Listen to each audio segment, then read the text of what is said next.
Ladies and gentlemen, thank you for being with us today. It's 5:30, so we'll call to order the Tuesday, April 15 meeting of the Greenwood County Council. Your Greenwood County Council has been in executive session, short session, since 5 p.m. And for the benefit of transparency to the public, Mr. Manager, would you please, I'm sorry, somebody's signaling to me. We got it. My mic wasn't on? People are probably real happy about that. Mr. Manager, would you please state for the public why we're in executive session? Mr. Chairman, members of the County Council, you entered into executive session for the following matter. One personnel issue pertaining to the County Administration Department. Thank you, sir. I need a motion, please, that we exit executive session. So moved, Mr. Chairman. From Mr. Templeton, second by Ms. Bishop. Excuse me. I'm sorry, I should have looked to my right. Ms. Griffin? All in favor, please? That's unanimous, and we have exited executive session.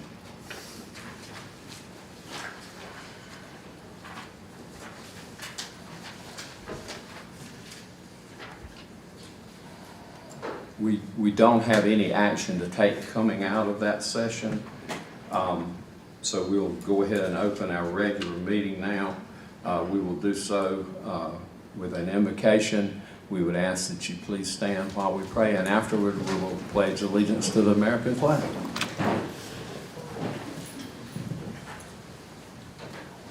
Thank you, Mr. Chairman. Before we start, since it is Holy Week, I thought I would read this one Bible verse, Isaiah 53:5. But he was pierced for our transgressions, he was crushed for our iniquities.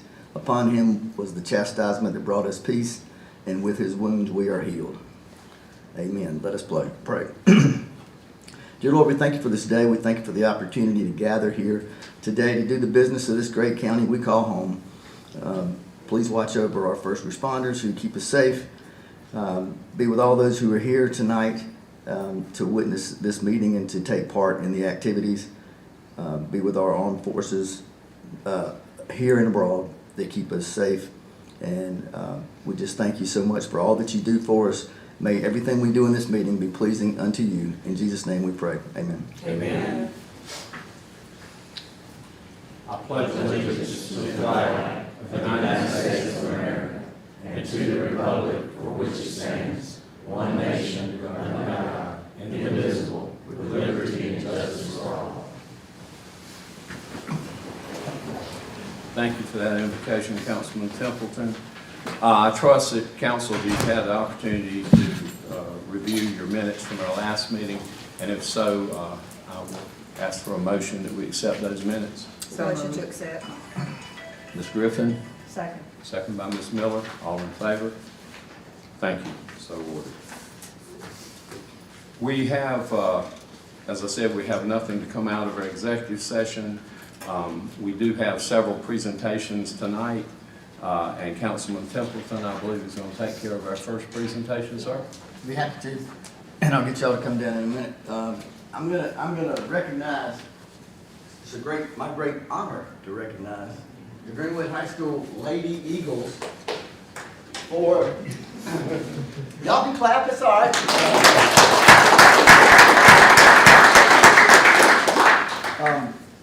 It's like I said, they had an outstanding season.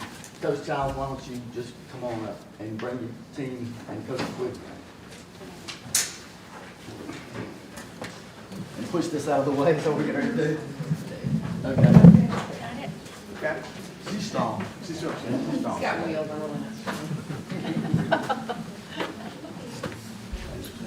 Yeah. Like I say, everybody, all of them aren't here because they're playing other sports and doing other things. I'm going to let you go ahead and hold that. I got the old man version. I get to read the heavy print. But before I read this, these young ladies had an outstanding season. First time in a long time. I'll let you speak to that if you want. But LaShonda's been there. She knows what it's all about. And it's just a great year. Couldn't be any prouder of how they represented Greenwood High School and this whole community. And so I would like to read this proclamation recognizing the Greenwood High School Lady Eagles. Oh, thank you. Whereas on Wednesday, March 5th, 2025, the Greenwood High Lady Eagles basketball team successfully secured the title of SCHSL 5A Division II South Carolina Upstate Champions as the team progressed each season from 2022-23 winning division tournaments. They succeeded in the 24-25 season, winning the Upstate Championship by beating Greenville High School in overtime with a score of 49-47. And whereas the Greenwood High School Lady Eagles are led by head coach LaShonda Childs, coaches Jasmine Cloud, Cedric Loudon, James Henfield, and team manager Asia Smith, whereas the journey to the championship was a season of accomplishments beginning with the division tournament beating out Nation Forward and Riverside. They moved on to the semifinals, Upstate Championship, beating Greenville High, securing the Upstate Championship title. The team continued to the final state championship to play Berkeley, resulting in a narrow loss while they fought hard to bring home the state title. And whereas the team continues to succeed with high stats and performances throughout the season, many of the players hit leading stats by the end of the year in categories leading scorer, leading rebounder, assist leader, 3 points, free throws, shot blocker, and steals.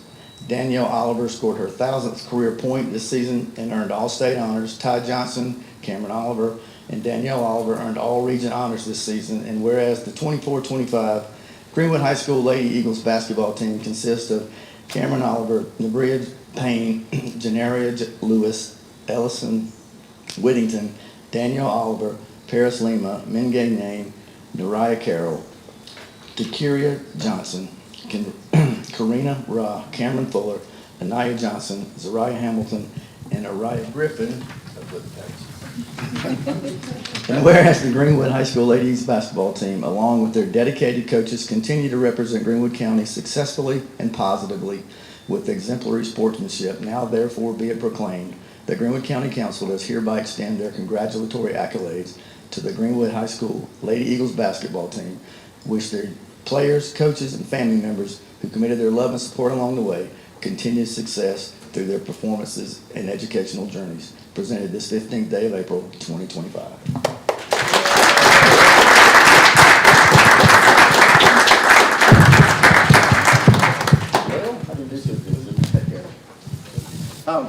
We have to give it back. LaShonda, if you'd like to say something, now is your time. Yes, just thank you so much to the Greenwood County Council, the community, for everything that you guys do for the community. And just thank you for giving us this recognition. We really appreciate it. And we'll remember this forever. Thank you. We're going to bring the state home next year. And and we're going to speak it into existence. We left one on the table, and so we want to bring the state title home next year for you guys.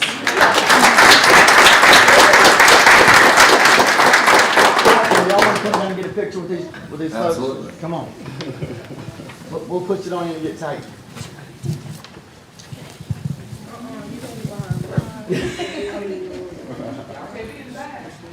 Think that's all? Yes, sir.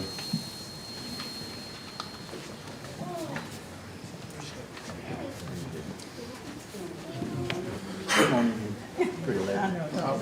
Come on in here. No, see, you got to come on now. No, you come on. You talking shorter with you. Y'all are good, man. I know they look like they don't want to be in. Yeah.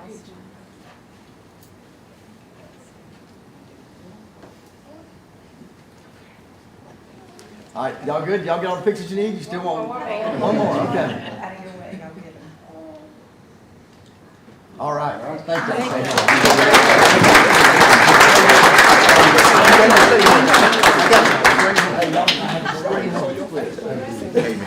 Ladies, thank y'all for coming. I know y'all got other places to do soccer games and stuff. Good luck tonight.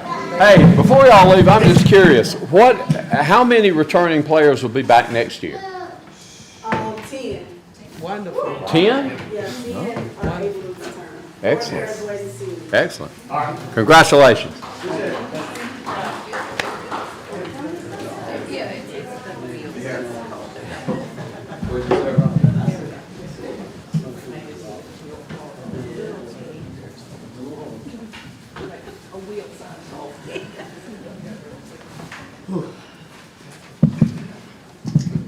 Couldn't get there and stay.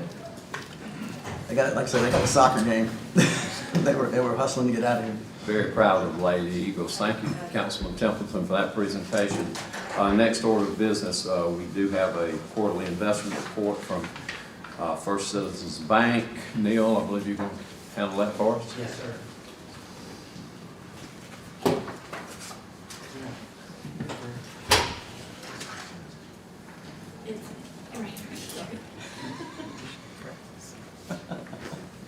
Jared left you today, Neil. What, I'm going to be solo tonight. Unfortunately, it's spring break week for his kids, and he thinks he woke up with the flu today. I think he made the right decision. Yeah, so we're glad he's not here, but we hate that happened to him for sure. So. Do you think it really happened? Do you think? I think so, yeah. I do believe so. So let's talk a little bit, I'll just cover a little bit about the fixed income markets, and then we'll talk about the portfolios, and I'll try to be quick. Well, we can back up and talk. So in your packets, I'm on page, let me back up and go to page 5, and just talk about, so your portfolios are either 1 to 5 years out or 1 to 3 years out, so we're really talking about what we would call the shorter end of the treasury curve. And so very much dependent on what the Federal Reserve does. And so page 5 just gives you an idea, of course, still public enemy number 1 is still inflation, especially with the tariff talk that we're having. And so this just gives you a basic idea, 2%, that gold line is their target. We're still above it. Came in a little under last week, so 2.4% for headline. Problem is core inflation, which strips out food and energy, still 2.8. So still fairly significantly above their long-term target of 2%. And so next page, talking about how many Fed cuts we potentially could have this year, which again lowers that short end of the curve on page 6. Yeah, let me flip to that. So just an update, so the light blue line was the anticipated Fed cuts before April, actually the dark blue line, yeah, before April 1st, and so we've updated this through April 1st, and that's the light blue line. So, actually I still have that backwards. So the light blue line is where we were, the darker line is the most recent. And so what you see there basically is that you would suspect last week that with the tariffs that were enacted and potential for inflation from those, that the number of Fed rate cuts would have gone away, or at least the number of them did, but yet they increased. So we went from 3+ there, as you can see, and a terminal rate of 3.6 to 4+ rate cuts and a terminal rate of 3.2. So that short-term rate by the Fed down to 3.2. Today, if we looked at it today, we're still at about 3 rate cuts. Basically, the fixed income market basically told us they're not as concerned about inflation as they are slower growth or the economy possibly slowing enough to where we have a recession. So the number of cuts from the Fed stayed where they were or actually increased. And so that's where we stand today with the potential for, we'll call it 3 rate cuts from the Fed. And so that shorter end of the curve, as you go to the next page, page 7, looking at the left-hand side of that page, hopefully 2 words for sort of the Treasury yield curve that I think of are stabilization. So hopefully the fluctuations in the curve and yields, some of that has subsided, and normalization. So if you look at that gold line, which is where we were just recently, and pretty much where we are today, you can see an upwardly sloping yield curve, at least as much upwardly sloping as it's been in quite some time. But the left-hand side of the page still needs to come down. And so that's where those rates that are at 4.3 now become 4 and sub 4. So whether that ends at 3.6 like we talked about before, or 3.2, those rates have a way to come down. And so from your bond portfolio perspective, the good thing is we're out on the curve either 3 years with the operating account or 5 years with the electric capital fund, which I'll talk about next. So the good thing is we locked in those rates as we've talked about over the last several quarters, and so you're able to keep those longer term higher rates knowing that the short end of the curve will continue to come down. Next page, I'll hit on just briefly. You can't talk about the economy without at least throwing a tariff slide in there. So this at least maybe gives you a perspective of where we are. The right-hand side of the page. So the taller blue line, really what the potential tariffs could have been, and some of those tariffs that were floated out there for time being. if you looked at that chart a couple weeks before April 2nd that you see there on that pink line, it was actually lower. As we found out, we pretty much reached the potential of possible tariffs. I think we're working on that since then, so we'll see how all this ends up. But generally speaking, as I said earlier, tariffs generally mean prices go up. We'll see. And then therefore inflation generally goes up. And so the Fed is certainly on guard for that. But I think Chairman Powell was pretty clear week before last when he spoke that he seems to be in no rush. He seems to be pretty chill about the whole thing. Wait to see what happens to inflation, wait to see what happens with economic growth, and just see where we end up. So he's in no rush, I think, to raise rates. But it'll be interesting to see how it plays out. There's a long way between now and June, but June, the market anticipates the first rate cut. So if you looked at this morning, it's June and July and October and almost December for rate cuts, quarter point rate cuts. So we'll just see how that plays out. But I think probably the short end of the curve does eventually move down. Really looking at the 2-year part of the curve, as you can see there, that's sub 4%. There's always this argument of whether the bond market tells the Fed what to do. The Fed the bond market follows what the Fed does. There's no answer to that argument that I know of. But basically the 2-year yield being sub 4% is telling the Fed you need to cut rates. And so we'll see how that plays out. We'll just see how slow the economic growth is and basically how those tariffs work out. I'll move to the portfolio unless somebody has a question. Okay, no, that was plenty enough for bonds. So we'll talk about the portfolios and move here to page 12 in your packets and talk about the electric capital fund. So these are quarterly numbers. So it'll be the same when we talk about the operating account. So upper left-hand side, you can see we started just under $9 million in this account. It's up to basically current value, at least at the end of March, almost $9.1 million. You can see just below there, the quarter and year-to-date are all the same because we're talking about January, February, March of this year. So almost 2% for the first quarter of the year. Don't know that that keeps pace. Times 4 would be 8%. That's probably not going to happen this year. But certainly with those bond yields, you can, if you remember the chart we showed before up at the top and then they drop, very good for bonds. So you certainly got some of those gains in the portfolio in the first quarter. But very decent. If you move to the next page, page 13, I'll just mention one number. Right-hand side of the page with all the statistics, I guess the second or third one up from the bottom. So yield to maturity, still over 4% for this portfolio. So that's a way to say over the next year, you should probably look to yield in the portfolio just over 4%. So still very attractive. Again, rates on the short end fall, you sort of locked in those rates. As they fall below 4, you'll still be at that 4% for this year. So that's a good place to be. I think we extended the portfolios at the right time, especially on this one that we extended out a little ways. And then the next page, I won't talk about too much, but it does list your bonds in order if you want to see those on the next page. And then I'll move to the final account if there are no questions.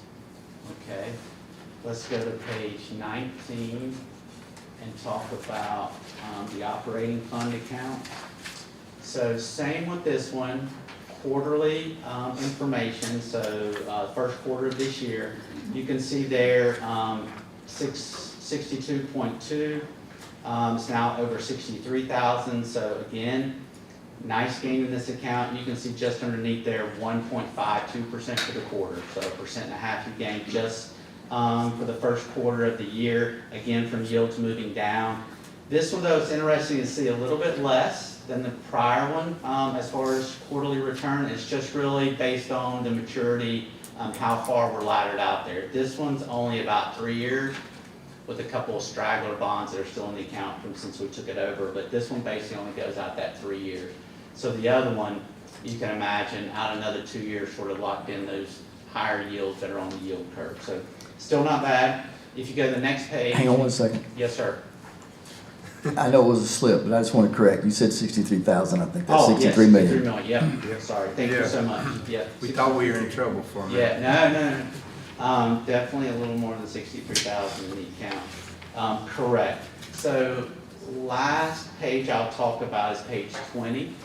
So looking at that page, again, I think the number to really look at is on the right, upper right-hand side, second or third number from the bottom in that list of statistics. So 4.06%. So again, just over 4% in this portfolio.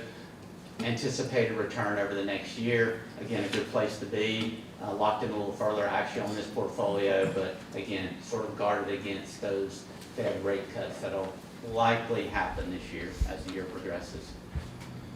Any questions on the portfolio or the bond market?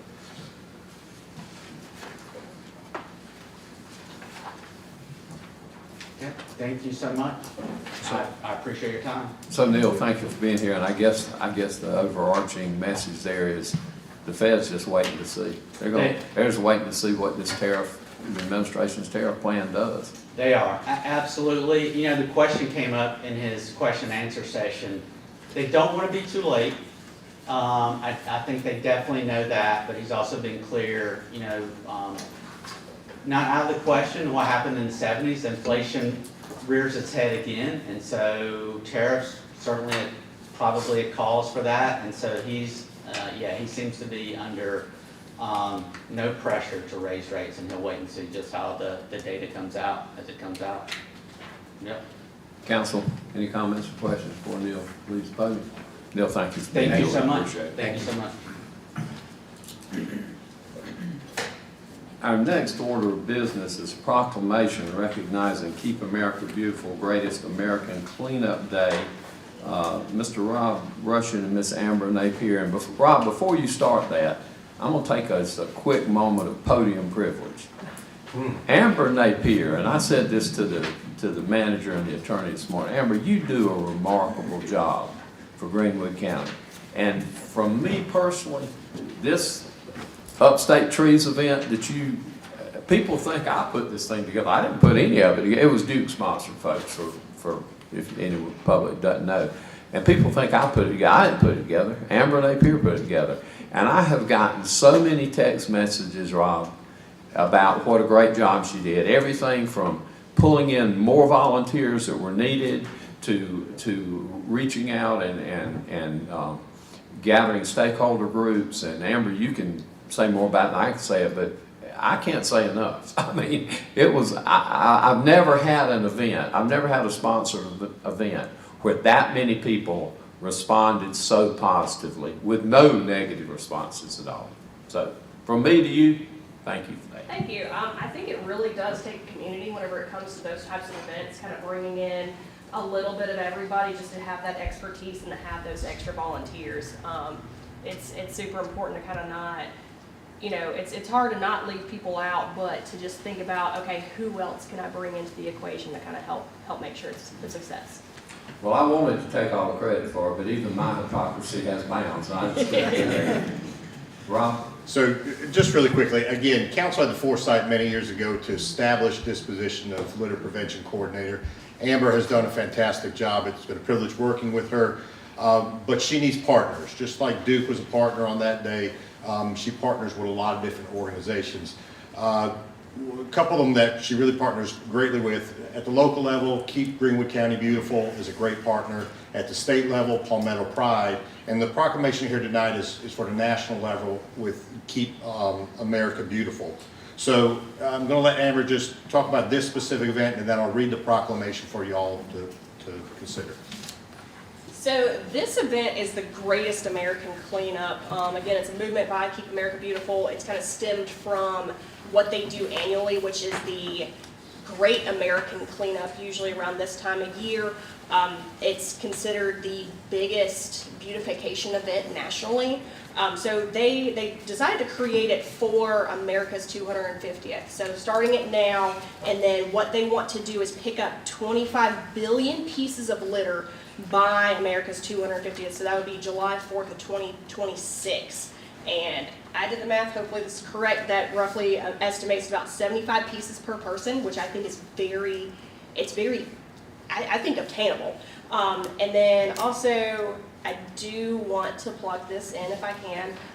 So Greenwood has a good bit of connection with Keep America Beautiful. If you go onto the website for the Greatest American Cleanup, if you keep scrolling down and go to the Join Us area, I didn't realize this until I went and did it. My son is actually in the graphic right next to the Join Us thing with his little grabbers of the lake cleanup, so I thought that was fantastic. I'm just going to read the proclamation for you all to consider. Whereas Keep America Beautiful, the nation's leading community improvement nonprofit, inspires and educates people to act every day to improve and beautify their community environment, and whereas established in 1953, Keep America Beautiful strives to end littering, improve recycling, and beautify America's public spaces through its powerful network of 700+ community-based affiliates and millions of volunteers, and whereas Keep America Beautiful launched the Greatest American Cleanup, the annual spring campaign that mobilizes individuals and communities to act for a cleaner, greener, and more beautiful country. And whereas Keep America Beautiful data show 90% of Americans believe there is too much litter in their communities. And whereas in 2024, an estimated 300,000 people took part in the spring cleanup, removing more than 10 million pounds of litter and debris. And whereas from March 20th through June 20th, 2025, Keep America Beautiful is urging people nationwide to come together to remove litter, plant trees and flowers, and revitalize parks and public spaces in their neighborhoods. And whereas Keep Greenwood County Beautiful is an affiliate of Keep America Beautiful of Stamford, Connecticut, a national nonprofit organization dedicated to preserving the natural beauty and environment of America. And whereas Palmetto Pride, a statewide litter abatement program, serves as a statewide affiliate of National Keep America Beautiful program.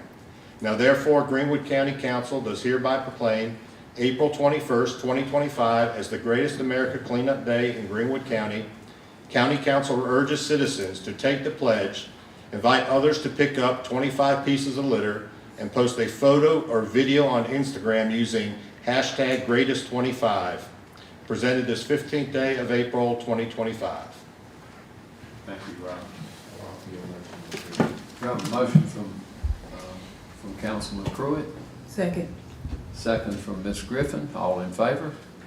And that is accepted. Thank you so much. And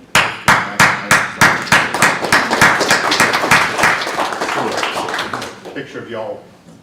I was going to comment as well. I agree with Chairman Lane that going out there and watching Amber, it's funny to see her I pick at her, see her dressed up because I see her in the rubber boots and the grabber and the hat, and it's awesome to see somebody so passionate about what they do. You definitely have a winner in Amber, and we could all do a better job at it. But I guess my question would be, what else do you need from us? Because, you know, I know we got some surveillance cameras going, but it seems like it's never going to be enough. But what else can council do to assist you? Put you on the spot. So I know, county council pickups are coming up, which I do need to reach out to y'all and plan. So that would be my first thing that I ask for. And at this moment in time, I can't think of anything else. All right. you want a picture, Rob? Yes, we'd love to have a picture of council presenting it to Amber, if you would, please.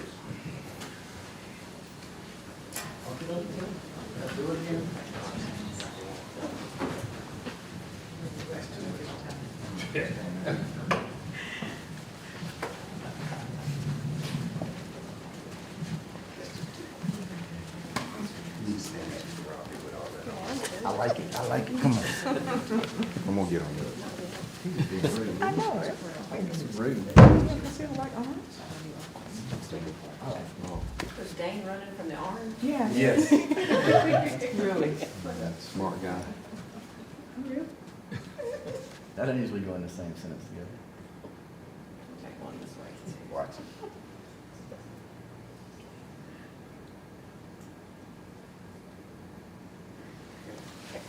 Thank you all so much. Thanks, Rob. I'll do it again.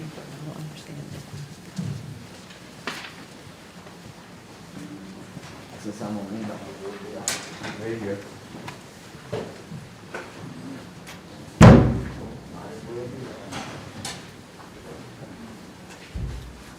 I'll tell you history.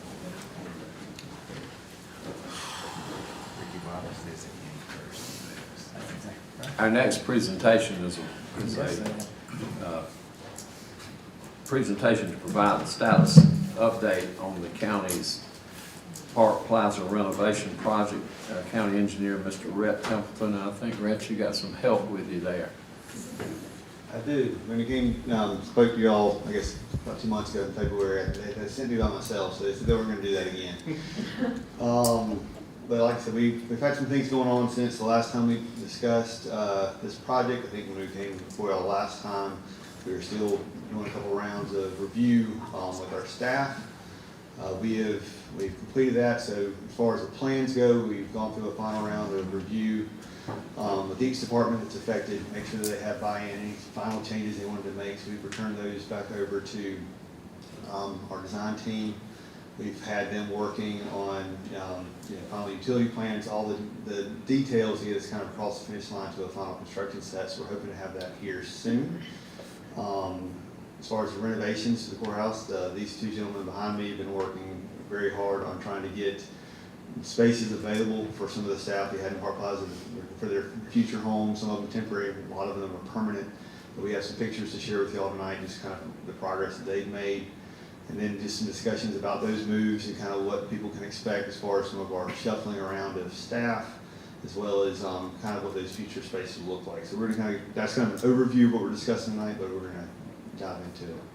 So like I said, the design plans is just kind of one of those iterations. We met with the economic development, trying to say, hey, can we do this or do this?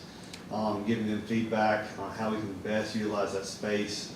That's one as an example. We did that with each department, make sure that they're getting the functionality out of the space that they need, and make sure it's going to be the best product for all involved.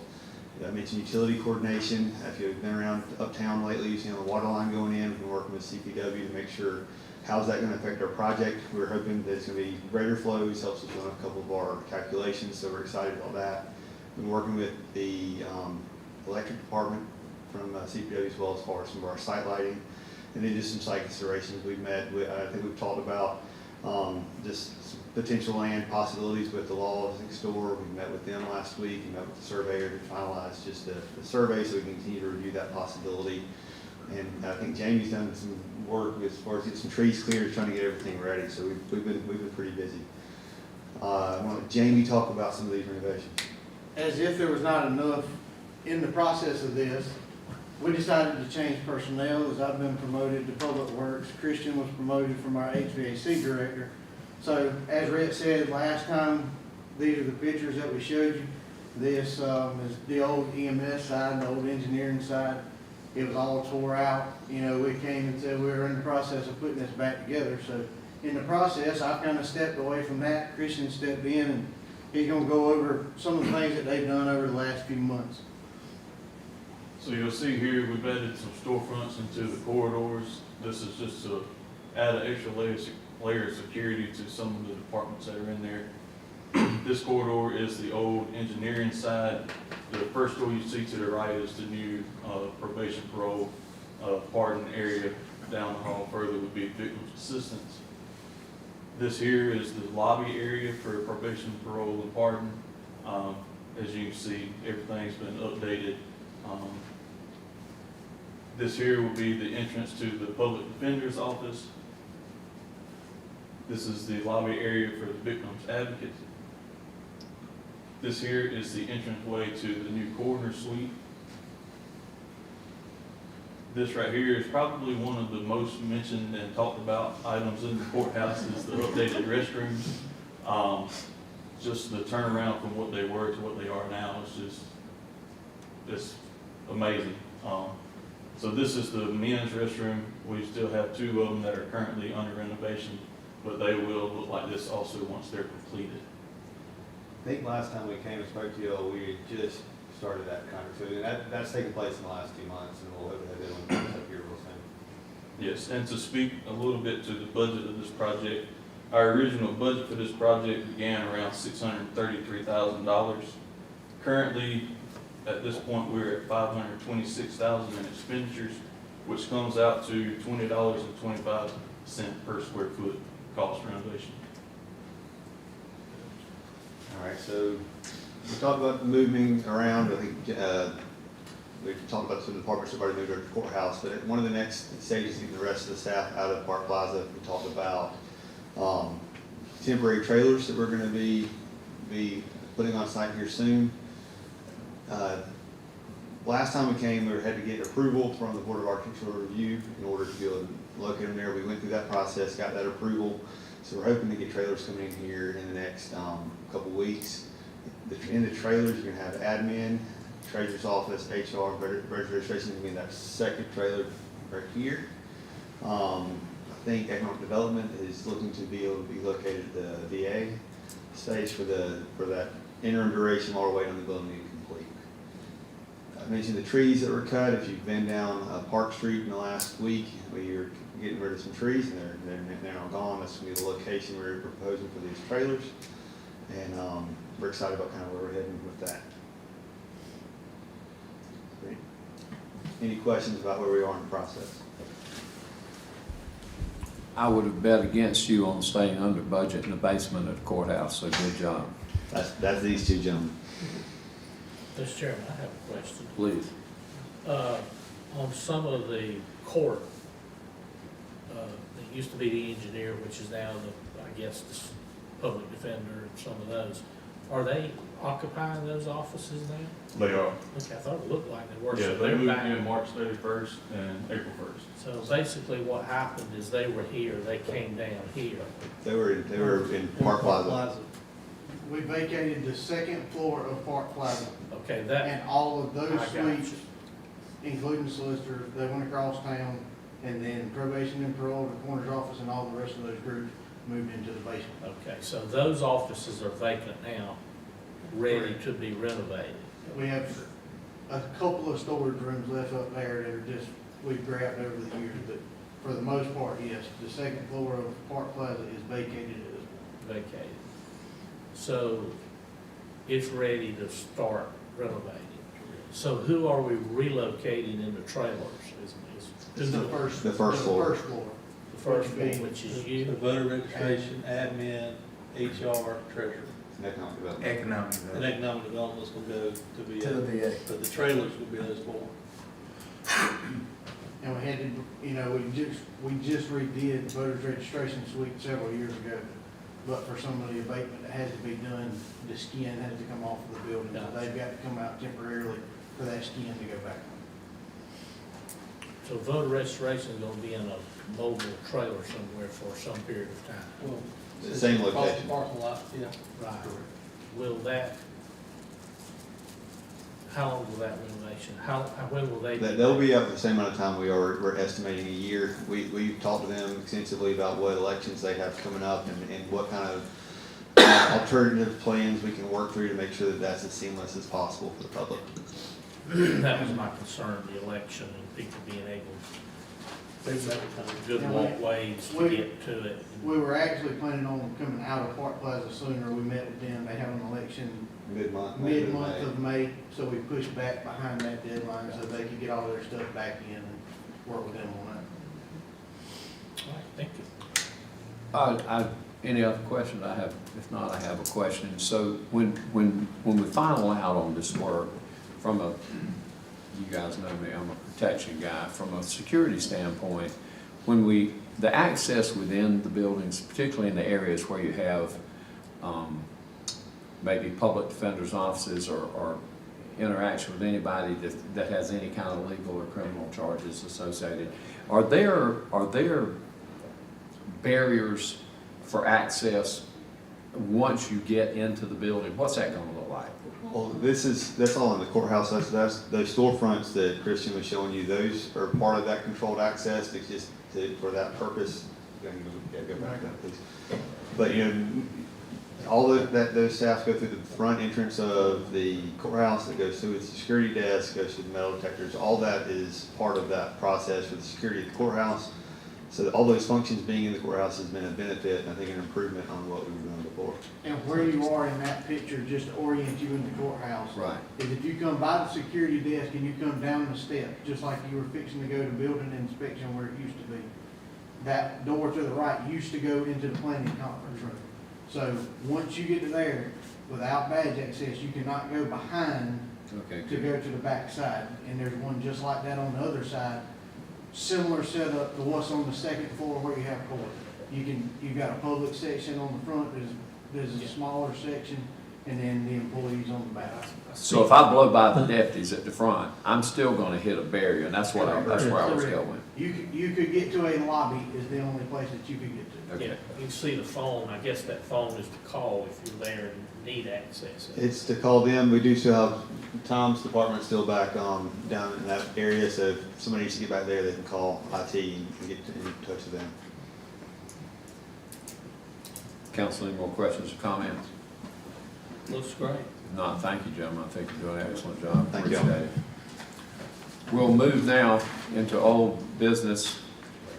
Ordinance 2025-05 will amend the city and county zoning ordinance to define food truck parks and conditions pertaining to their use and location. Ms. Carol Coleman, our planning Chairman, director, thank you. please.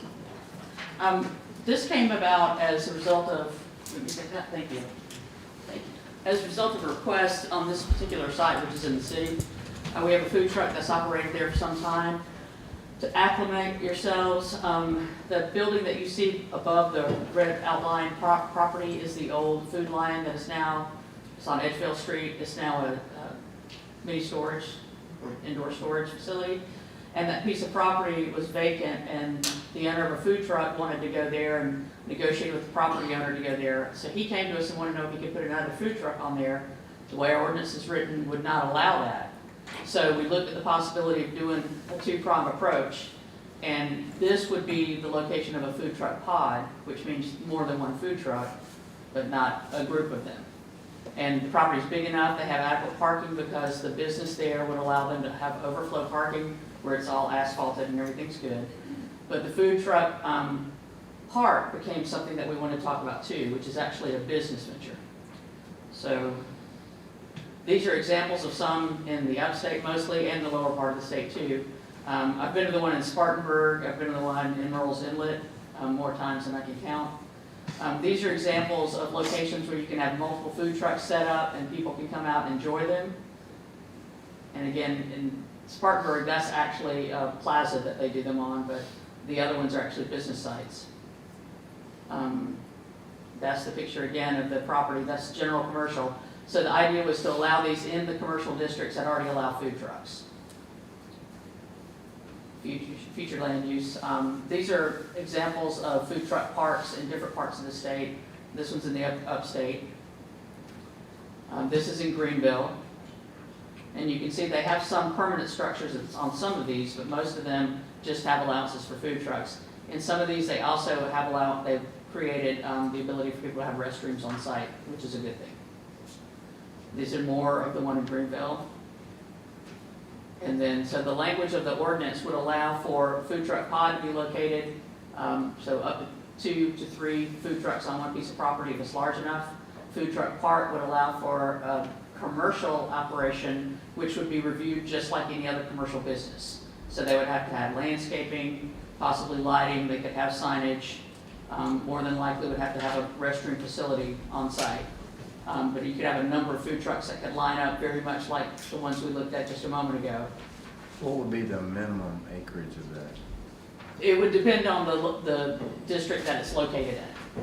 So we would have them in the C2 district, which is general commercial. I left them out of C1, which is neighborhood commercial, because neighborhood commercial can be located closer to neighborhoods. And while that may be walkable, since this is more an outdoor concentrated activity, it probably would be better suited to be away from it. But also in the light industrial district, and we just want to make sure that we had opportunities for people to locate these in different places. We've had one informally set up more than once at the recreation facility that we have out there. They go out there, they like to be out there during large scale tournaments and things like that, because they have a lot of customers that are kind of hostage, so they have a lot of business. Captive audience. And I can read to you from the ordinance if you'd like to hear it, but the idea again was to allow them in the various districts. So we have mobile food truck units are what we call a food truck. Or mobile food unit park would be the park. Mobile food unit pod would be the smaller section. So we're allowing them in general commercial, which is the C2 district, as a permitted use, in light industrial district, which is I1, and RDD, which is rural development district. And if you're familiar with rural development district, you can do almost anything in the RDD district, including industrial. Mr. Chairman, I do have a question. Mhm. You stated, Carol, that these would be, they would not be permanent. They would have to leave every evening. Is that correct? What we put in there is they have to leave every evening. That's based on Department of Environmental Services, which is DHEC, has a requirement that food trucks return to their commissary. There are some slight variations on that depending on the truck. If it's a larger truck that has a capacity for water storage, they don't necessarily have to go back every night. But they would necessarily be set up in this case. I don't even know that we have any that would fall into that classification. Okay, and right you now. also mentioned that in some cases they required maybe lighting, landscaping. There were seating in some of these photos. Is that part of this? That would be the business owner, so probably Okay. what would happen was somebody would set this up as a business, and they would put the skeleton of the backbone of the project out there, and then they would allow food trucks to come on site, and there would be some kind of a business arrangement between the owner of the property and the food trucks, for the attraction, and where these are, the one in Merle's Inlet, they have probably 20 different food trucks that rotate in and out all the time. So these are working very well in a lot of locations all over the state, and I think it's just a good opportunity for a business plan if someone wants to take it up. Thank you. Carol, in those photographs you showed, Greenville has obviously taken a step beyond that because it looked as if they had food distribution points constructed out of truck containers. So do the food trucks, do they serve their food out of those units, or is that a secondary? That's a secondary. That's probably the backbone of the business itself. Like that may be the owner of the food truck park, and then they have areas set up around it where the trucks pull up He's getting a on the fee from perimeter. them to be on that property. Because typically, if they're serving drinks, you don't see that many beer trucks, and I think that's what that is in that case. But that. They don't all have that. That is not one that can be moved in and out every evening. No, that one is pretty much set up. They've got one right there at the ball field in Greenwood that's permanent. It's Right. not. That's it. And that's the idea, is that it is a permanent setup, but the different food trucks can come rotate in and out. All right, Council, you've heard a presentation by Ms. Carroll, ordinance 2025-05. What is your pleasure? Motion to approve. I have a motion by Ms. Miller, second by Mr. Pruitt. Pardon? Can we clarify something? Certainly. I want to make sure that you want to approve this as revised, because what you have in front of you is not what's in the packet. We just want to be clear that I think you want to approve the revised version, I believe.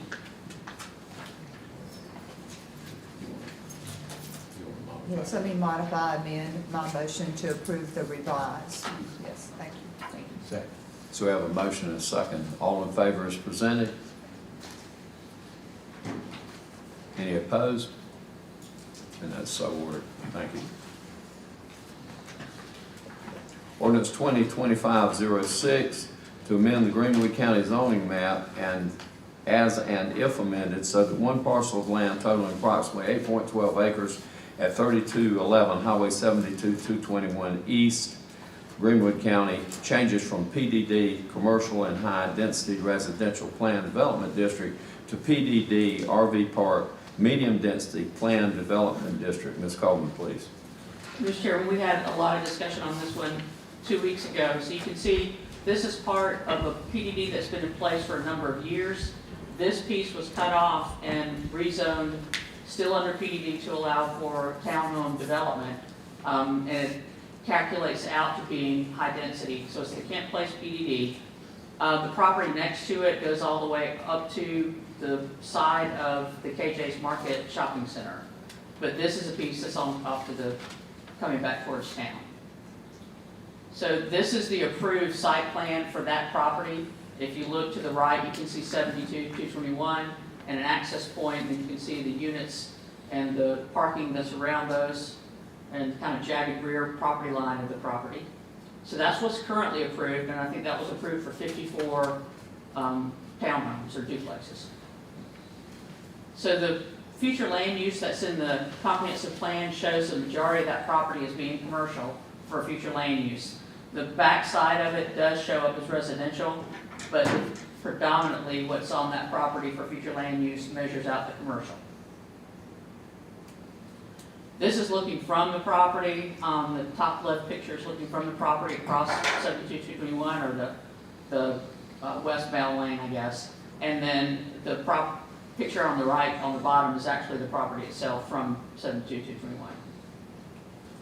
This is the proposed site plan that would be attached to the ordinance. This would be, if it's approved, this would be the maximum that they could get on the property. If they wanted to change that, they would have to come back in front of you and amend the VDD. But this shows a number of spots or places for the RVs to line up. He's proposing to have concrete pads. He's had discussion about not paving the roadways themselves. That's going to be a question for engineering. You've got heavy equipment, heavy machinery that would be coming in there. And I don't know that unless it's very well engineered and compacted, this would be the place for that. So it may be that they have to put some sort of a paving material down as well. But each one of those black rectangles represents a concrete pad that would be large enough to hold an RV and probably either a vehicle that they are towing or a vehicle they have themselves. And there's an on-site management on the property and some slight amenities, laundry facility. So Mr. Hart is here. If I can just go through his really quickly. This is his project. He's showing the location again, the same site plan. One of the things that's in our ordinance right now with regards to having campgrounds in the current zoning, the only place you can have campgrounds in Greenwood County is either accessed by a state or federally numbered highway. I think the reason behind that is simple, is that when you've got vehicles that large, you want to make sure that they have adequate way to get in and out of the property, and that's the behind that. So this does meet that standard. And he did point out, and I told him when he first contacted me, that the only legal RV park or campground in Greenwood County right now is at the state park. Now they are limited to 2 weeks at most, and they're seasonal. What he's trying to do is to allow up to 6 months staying on site at one time.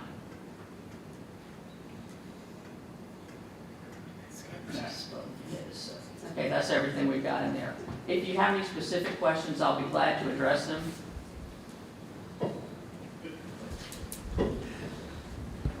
Council, comments or questions? Mr. Chairman, I have a comment. I've spoken to Mr. Hart and relayed that the citizens that have contacted me about this project, none of them were really opposed to the project per se, but their concerns were around the screening from the roadside. Nobody wants to see things behind, and we've talked at length about what that would look like. So where do we get those assurances that there would be proper landscape screening, fencing, so that when the public is going by, and 5 or 6 years down the road, maybe it's not quite as new and polished, that it doesn't become something that people don't want to see when they're coming into our great county of Greenwood. So how do we weave that kind of requirement into this? That's the benefit of using a PDD. We can specify the type of screening that you would like to see. So if you want to amend what's been proposed by saying that you want some sort of a fencing with a screening material, even if it's vegetative or a fencing itself, that can be part of the ordinance. What's the screening?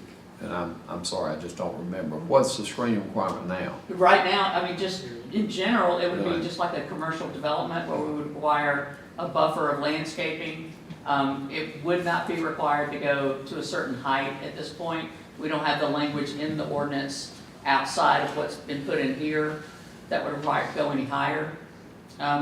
I think what we could do is look at the possibility of having something that, you know, a fence that could be, you know, up to 10 feet or something along those lines, and a screening material, either man-made or vegetative or both, or a mixture of both. And that could be around the front and the side at least.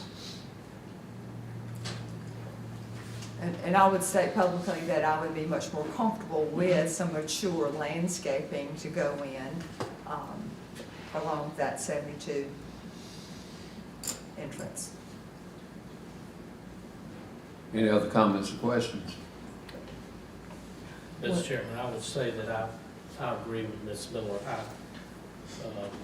I'm sure and have no doubt that the present developer's intentions are well and will do what he says he's gonna do, but we live in a capitalist society, and someone come along and somebody else buys it, and then they say, well, I didn't agree to anything, it's not in the ordinance that where you change this, so I'm just uncomfortable.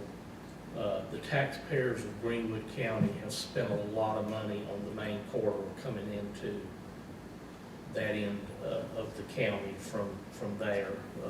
We spent a lot of money on our boat entrance there, our boat ramps, our parking lots, to where now you come into Greenwood at night and it's lit up and it's very attractive. I just think it's important that we keep it that way. Mr. Pruitt and myself had a meeting with the director at Wesley Commons, who was getting ready to do a $40 million expansion on a retirement community here, and he expressed concerns about our main drags, our bypass and 25, that some old signage needs to be dealt with, and we need to make sure that it, you know, the comments of their investors have been, you know, these need to be cleaned up, and so I certainly don't want to do anything to set us back. And again, I totally agree there's a need for this. Understand you need to be able to get in and off of the main road, but I do have some concerns as close as it sets to the road, and just that we don't really have any protection at this point. It's just my opinion. Thank you, Mr. Chairman. Yeah, thank you. Mr. Chairman, I think Mr. Hart was able to answer a question or two if council wanted him to, as far as the screening or. Yeah, can I make just a comment on that, and just to clarify, Ms. Carroll, so the current, that's a conceptual site plan that has 44 spaces. The current plan is 40 to 60 spaces, so we won't have that until we get a final topo. We just want to make sure that's clear, that we're not necessarily, it could be 40, but it could be as many as 60. It just depends on final engineering once they actually get a surveyor to do the topo on the property. Just want to clarify another thing too, the pads are not concrete pads. Just to be clear on that, because that adds about $250,000 to $300,000 to the cost of the project. It is roller compacted gravel, obviously, and it has to be of a certain depth and engineered such that it can support the traffic. But I just want to make, in full disclosure, I want to make sure you guys know exactly what we're talking about doing. But the screening along the road is basically to preserve as much of the existing trees as possible. The property at some point had been timbered, but there's still some nice trees along the fence line. So basically to preserve those trees and then plant evergreens behind those trees, which would grow up and provide not only a blind from the road, but more importantly for me, a buffer for the residents of the park so they don't get traffic and they don't see the cars going back and forth. We could do more, of course it's up to Carol, I guess, and you guys, what you want to specify in terms of fencing. I'm not a big proponent of a mechanical fence just because it tend to be a long-term maintenance issue. Yeah. Could you flip back to the view from 72 toward the property? The one on the right, correct? Yes. And I will say that if requirements are added to the PDD for screening, that it goes with the PDD, it goes with zoning, so the ownership is irrelevant. It becomes its own zoning district. That's what I thought, it had to be handed down, somebody, It does, but there's nothing to hand down at this level Right, because it's that's not a what- PDD. But if it's in a PDD, Right, and absolutely, you add to it, then that would go with it. absolutely. That's what. I think what Mr. Allison was trying to say was that he wanted certain, if this were to pass, he wanted certain protections to be Yes. in there, and how we anticipate every protection we need to put in there long-term. I'm not sure how we do that, but I understand where he's coming from. And I had a great conversation with Mr. Hart after our last meeting, and he sent me some other information, and I have no doubt that anything he would like to do would be first class, because that's what he's doing the other things. But I shared with him my concerns, and the same concerns really that I shared at the last meeting, which is, I asked him a question, if you had somebody in a spot, because it's up to 6 months, if you had somebody in a spot and, they wanted to, their 6 months was up, but there was a spot open, they can stay another 6 months. That, to me, turns into really long-term, not just up to 6 months. So that's a concern for me. And just, again, a concern about what happens where it goes. Again, I think we have a need, not sure that's the right place. So my position really hadn't changed.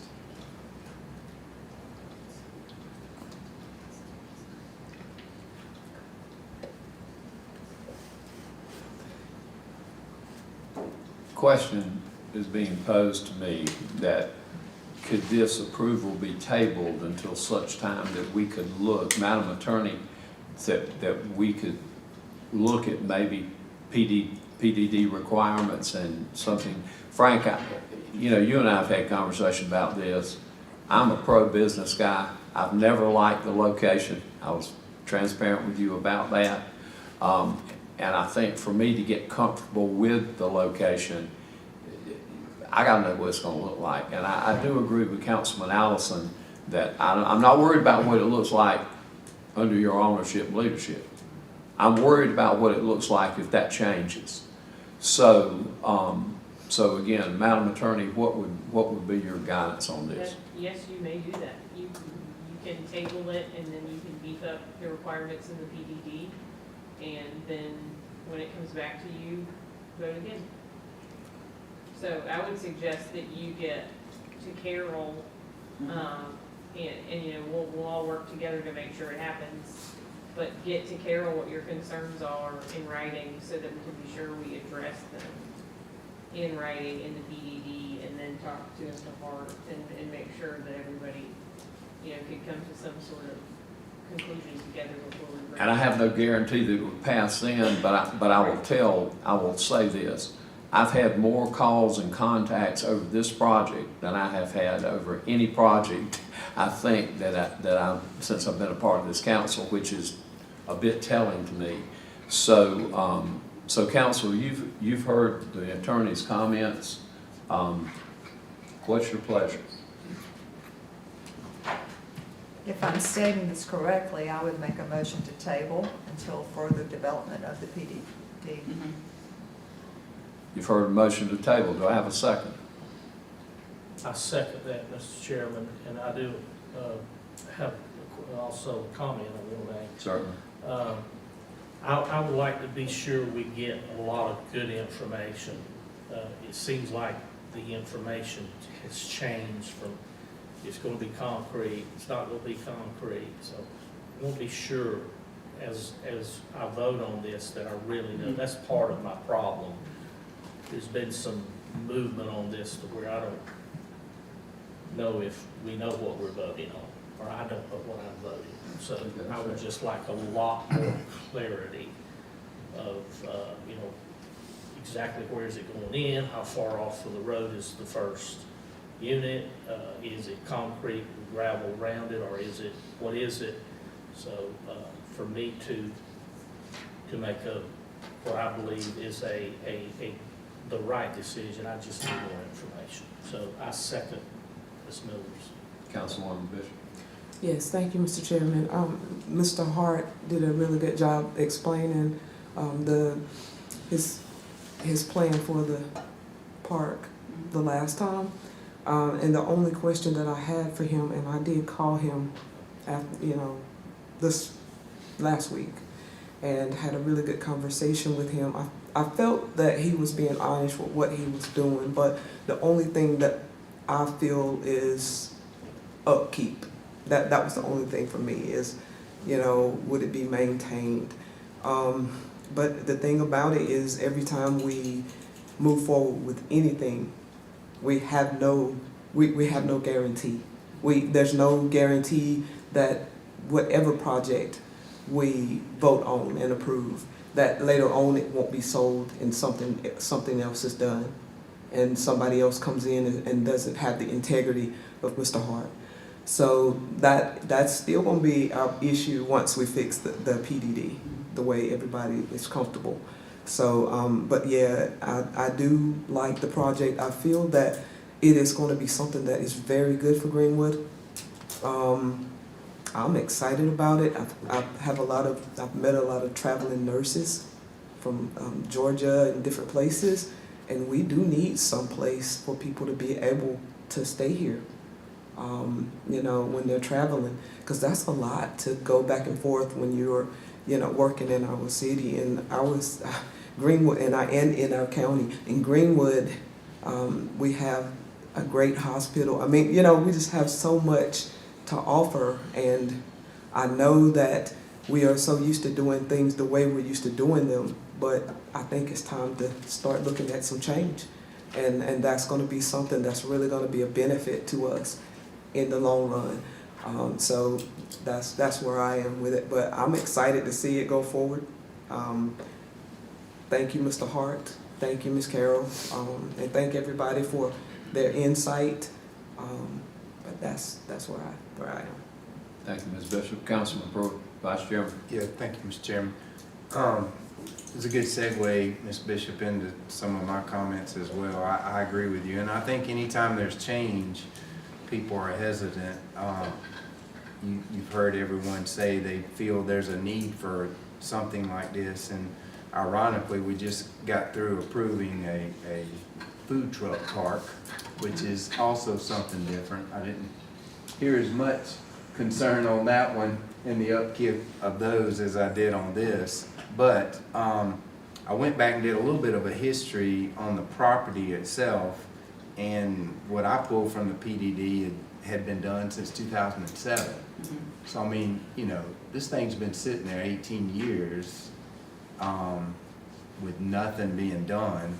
I always look at the tax amount. It's only $35, right? Yes, sir. Okay.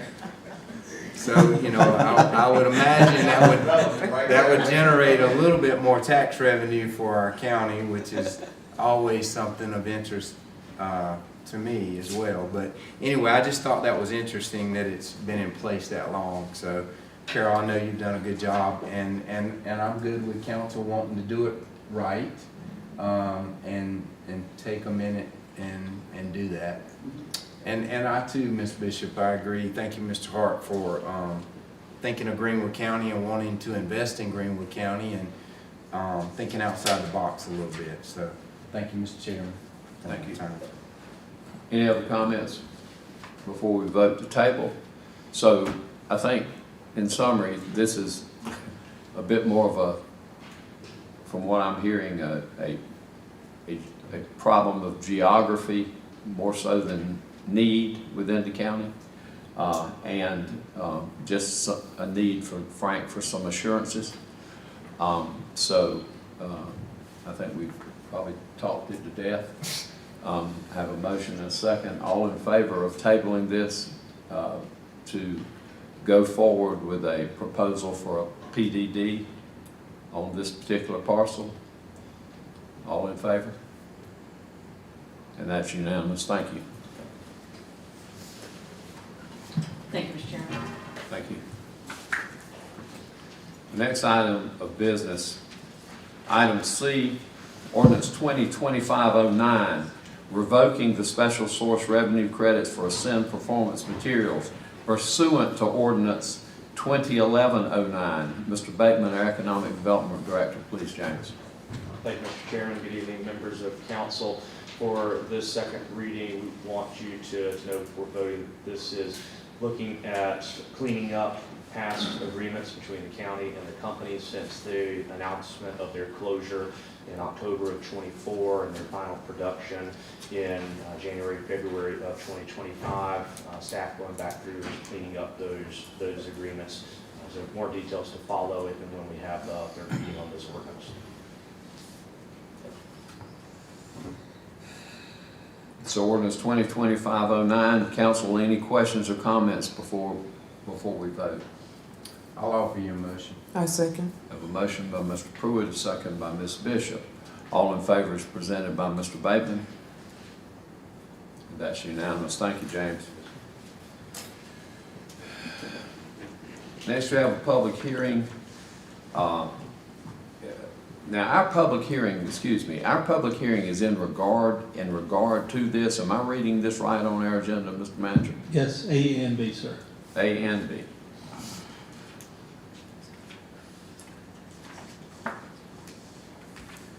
Okay, then ordinance 2025-07 to amend the Greenwood County zoning map. Ordinance 2025-07 to amend the Greenwood County zoning map as and if amended so that two parcels of land totaling approximately 87 acres at 945 Wingert Road, Greenwood County, changes from I-1 light industrial to Ag-1 agricultural. And Carol, I'll open the public hearing after you give us your presentation, if that's. Thank you, Mr. Chairman. So as you stated, this is 87 acres. It's on Wingert Road. We'll show you on the map. That's a little bit odd. So both of the red-lined parcels are included, including the one in the middle. That's the total of 87 acres. It is light industrial right now. They're asking to go to AG1, which is agricultural. The purpose is to build a house and have a family farm. When we look at the zoning map, you can see that the light industrial is pretty much incongruent with what's around it. So you've got low-density residential in the yellow shaded area. There's a PDD below it, and then everything surrounding it is AG1 as well. These are pictures of the properties and looking away from the property and looking up and down the road, that's buck level. Future land use shows this as low-density residential. And again, if you look at the zoning that's there, it was obviously zoned for a particular reason, for a particular project that did not come to fruition. So Mr. Davis has purchased this property, and again, he would like to build a family home there, and he's already gotten a permit to build a barn on the property. So that's what's behind this request. If you have any questions, I'll be glad to address them. Okay, at this time, I'll open the public hearing in regard to item A. Do I have a motion, please? So moved. Public hearing, so moved by Mr. Temple, second by Mr. Allison, all in favor. Public hearing is now open. Anyone in the audience who cares to speak on item A, speak in favor of this, would you please come forward, state your name and address for the council. Seeing none, I will ask if there's anyone here with the intention to speak against this ordinance. If so, please come forward and speak. Seeing none, I will close the public hearing, and we will move well, we're in second. So, yeah, I'll ask for a motion that we vote to approve as presented by Ms. Coleman. Motion to approve. Motion by Ms. Miller. Second. Second by Mr. Templeton. All in favor is presented. And that's so ordered. So Yeah, mine was up. okay, thank you. All right. Item B, ordinance 2025-08 to amend the Greenwood County zoning map as and if amended so that one parcel of land totaling approximately 12 acres at 1510 Montague Avenue extension in Greenwood County changes from R1 single-family residential to PDD Planned Development District. Ms. Carroll, please. Mr. Chairman, this came about, I had a gentleman that came into the office and is a developer and works up and down the East Coast, I believe, and he was talking with his boss and he wanted to have a local office that he could work out of. Now, when I say he's a developer or a builder, it doesn't mean that they have materials there or equipment there. It's an office where they have designers, engineers, and the people that put the plans together. So they found a piece of property that they thought would work for it. It happened to be vacant. It held a long time. There was a family home there, but the home was torn down relatively recently. So the proposal was to build commercial along the frontage, but they had all these acreage in the back, and the idea was to possibly put residential behind it. So when he came in, I said, well, this is exactly what this zoning district is created for. It's mixed use, land development districts. I don't push these things on general principles. I mean, because they are their own districts, so they're an administrative nightmare, they can be, but we keep copies of all of them in notebooks so we can get to them and find out what they say. So in this case, we had about 2.5 acres of commercial on the front with about 9.5 acres behind for residential. So they did decide to submit a PDD. You can see that everything in the light yellow is low-density residential and zoning. You can see that everything along the corridor of Montegammon Extension is general commercial, either in the form of C2 in the county or GC in the city. So that's an area where it kind of meanders back and forth. And interestingly, you'll see the link between Seven Oaks and the property, or the city across the street from this via a sewer easement. This is the property itself. Again, there used to be a brick home back there. It's been gone for quite some time, not quite some time. It was there forever. This is looking across Montague and looking north towards Calhoun Road and looking south towards the intersection at Cobb Road. Okay, so you can see the future land use is actually showing it as medium density residential. So even though all that area is zoned as low density residential right now, the long range plan was for more density to be pushing out that direction. I think you can see from the development that we've got on hand that this is in keeping with what we're noticing happening. Okay, so this was the original site plan they submitted. They had 3 commercial buildings along the frontage, and they had a number of lots for single family. The property that's above it is their single family lots that are part of the Edgemere subdivision.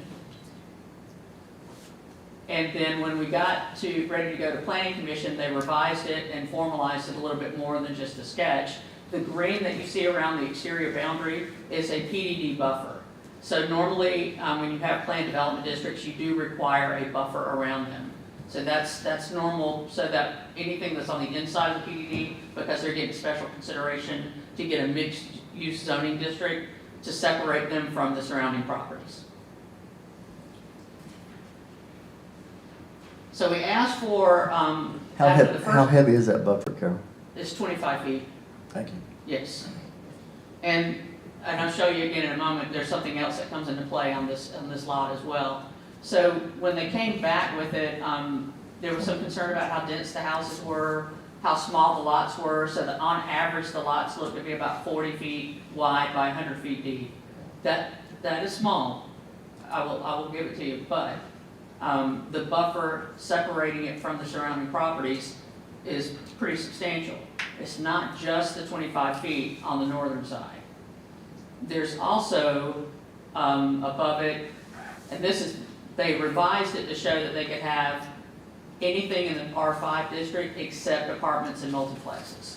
So not necessarily single family, but possibly townhomes or duplexes, which they could get the number that they want to make the project work without creating the single family density with the tiny lots, but they might get the number that they want. But this is what was interesting on this one, is that there's a 10-foot sewer easement outside of the property line. So Greenwood Metro has a 10-foot wide sewer easement that cannot be built in. Then there's a 25-foot buffer before you have any property that would be dedicated towards residential. That's where the setback starts. Then you have the road coming in. So I created these calculations here to kind of show you how much area they're giving up. So on the northern side, they've got over a half-acre buffer. On the eastern side, they've got about 1/3 of an acre, almost 4/10 of an acre buffer. And on the south side, they got over a 1/4 acre buffer. So that adds up to over an acre, almost 1.2 acres in buffer just surrounding the project. And they're also required to have open space inside of the development, plus they'll have to have some water containment for stormwater. So yes, it is different than what's directly adjacent to it, But if someone came in and built a subdivision there, then you would have a backyard abutting a 10-foot drainage or 10-foot sewer easement abutting a backyard. In this case, you've got 35 feet of separation before you hit a yard. And that was gonna be my question. So you're talking about, we basically got a 35-foot buffer between Edgemere and this, Yes. and this development. And that was part of my point in trying to come up with a PDD or get them to do a PDD, is I knew we could get the buffer with that. And it wasn't until I got into it that I realized that that was the sewer easement, and that's the sewer easement that the city used to bring in Seven Oaks. That's the connection. Mr. Chairman, I have a question. Certainly. What did the planning, what was the vote on this for us? It was close, it was 5-4. 5-4? 5-4 to approve. Thank you. And we did have a number of people come out, and there were some concerns. I asked them to kind of pin down what they did want, because I think there were more concerns about small lot, single family than residential in general. And so when they came back, they said, well, look, what if we come in and say, we want to reserve the right to do different types of single family homes, either single family attached or single family detached, but no apartments and no multiplexes, meaning they would be owner occupied. Mr. Manager, you have a comment? I'd like to clarify something that just got said, Mr. Thank you. Chairman. The vote was not 5-4, it was 9-2. Oh, Yeah. I'm sorry, it was the, I didn't think. yeah, it was. 9-2 for approval. It was I think it was the other one that. It was the It was other the other one, one that was yeah. 5-4. It was the other. Okay. With the parking areas in the streets, I mean, it just seems to me it's gonna be really tight. Is it not? How many units did you say, Carol, Well, it proposed? depends on what they go for, but they only have so many acres, and we're gonna hold it under the medium density residential that if we can. You know, that's the goal, is to keep it in that medium density that the future land use shows. So,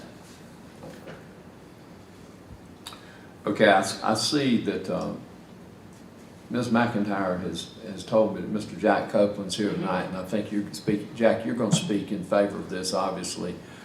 Do you care to speak now, or would you rather speak after I open the public comment? Doesn't make any difference. I'm happy to do either. Okay, well, let's hold till the public comment section. Let's hold it to the public. Yeah. Yep. Council, any other questions or comments before I open the public hearing? Okay, then I'll entertain a motion that we please move into public hearing. So moved. Second. Mr. Allison, second by, who did you call it? Ms. Griffin? Thank you. All in favor? All right. We've now moved into public hearing session. The only person I have signed up to speak is Mr. Copeland, speaking in favor of this. So Jack, if you'll come forward, please state your name and address for the council and let us hear from you. Good evening, Jack Copeland, 2298 Mount Pleasant Street, Charleston, South Carolina. I am the applicant or co-applicant of this case. So I'm out of Charleston. We have a sister construction company that's based here in Greenwood, which is A.L. Adams Construction Company.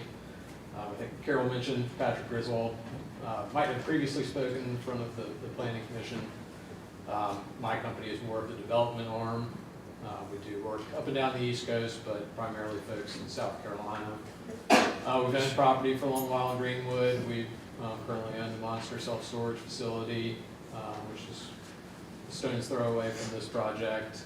A.L. Adams currently rents space a couple miles west, over off Calhoun near the bypass.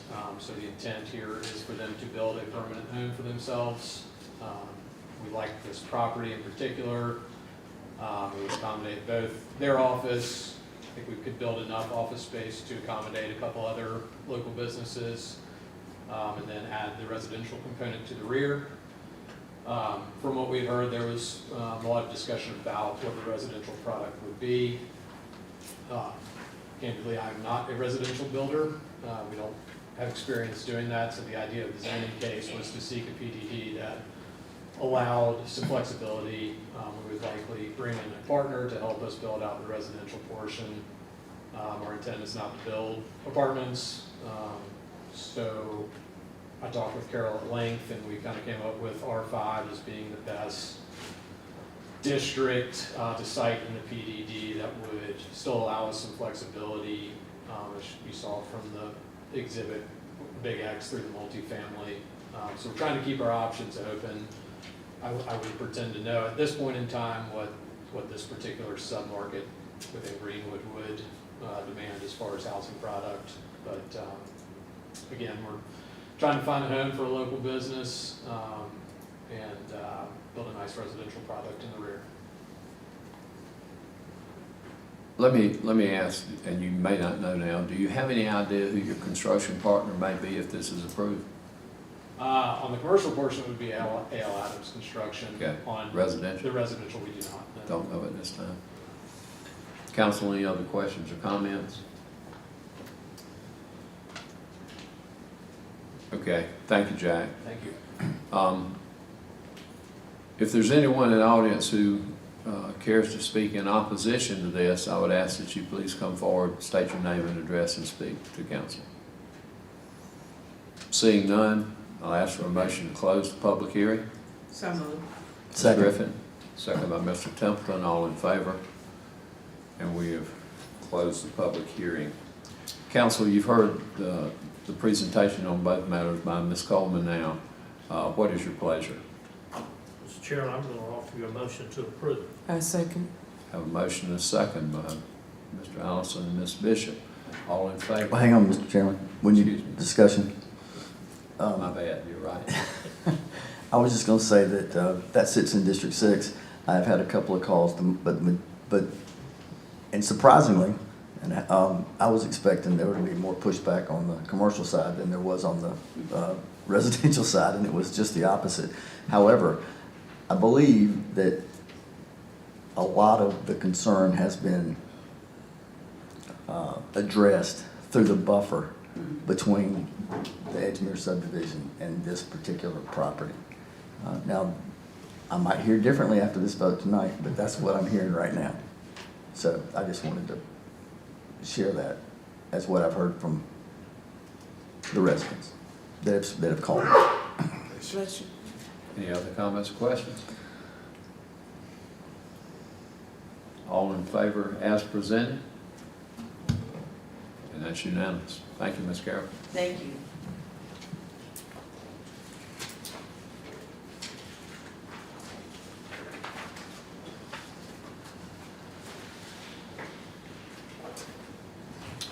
We'll move now into new business. Item A is a consideration of the early release package from Reeves Young for trailer installation relating to Park Plaza renovations. Rhett mentioned that earlier. Mr. Templeton will give us details on that, please. Yes, sir, thank you. Back last August, we entered into a contract with Reeves Young as our contractor in the guaranteed maximum price contract or delivery method. That contract outlined the pre-construction through construction process. In order for us to move from pre-construction to construction, it requires to go through an agreement, which is basically a guaranteed maximum price amendment. That is something that we'll complete that document once we have all those design pieces in place.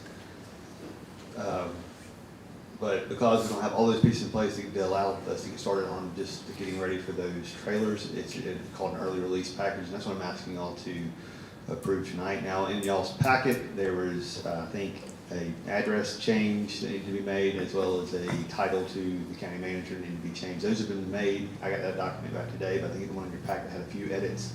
So I'm asking y'all to approve it with those edits, of course.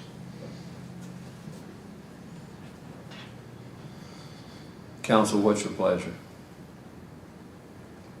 Mr. Motion Chairman, to approve. could I just have one question, please, Mr. Chairman? As soon as we approve. Second. Mr.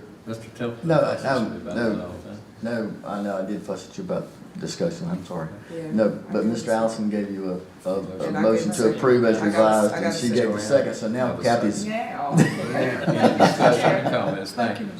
So. I'm really trying to keep this thing in order. I need all the help I can get. So help me understand the early release component of this again. So it's not been finalized, so it's just basically moving forward with this one portion?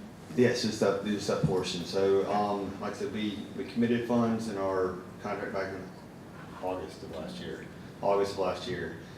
We are going to do what you would call a GMP, or guaranteed maximum price amendment, that's going to outline the entire project. But because we're schedule-wise, we need to get the trailers in early, they have an early release portion. So we're basically completing this document, outlining exactly what that scope of work is, so that we can move forward, get the trailers in, we need them, and we'll come back. And basically that work would have been absorbed in that guaranteed maximum price, but because we need to do it sooner, the early release package is what we're asking to approve. So we'll come back to you in about a month, 2 months, to have that full project amendment before you.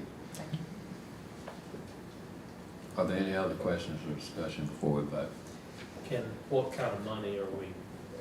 The early release package is $405,000, or roughly $405,000. And that is in what, the big number of the whole, that's out of the.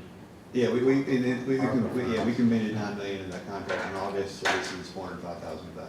I got you, thank you. Mr. Chairman, do you mind? No, ma'am.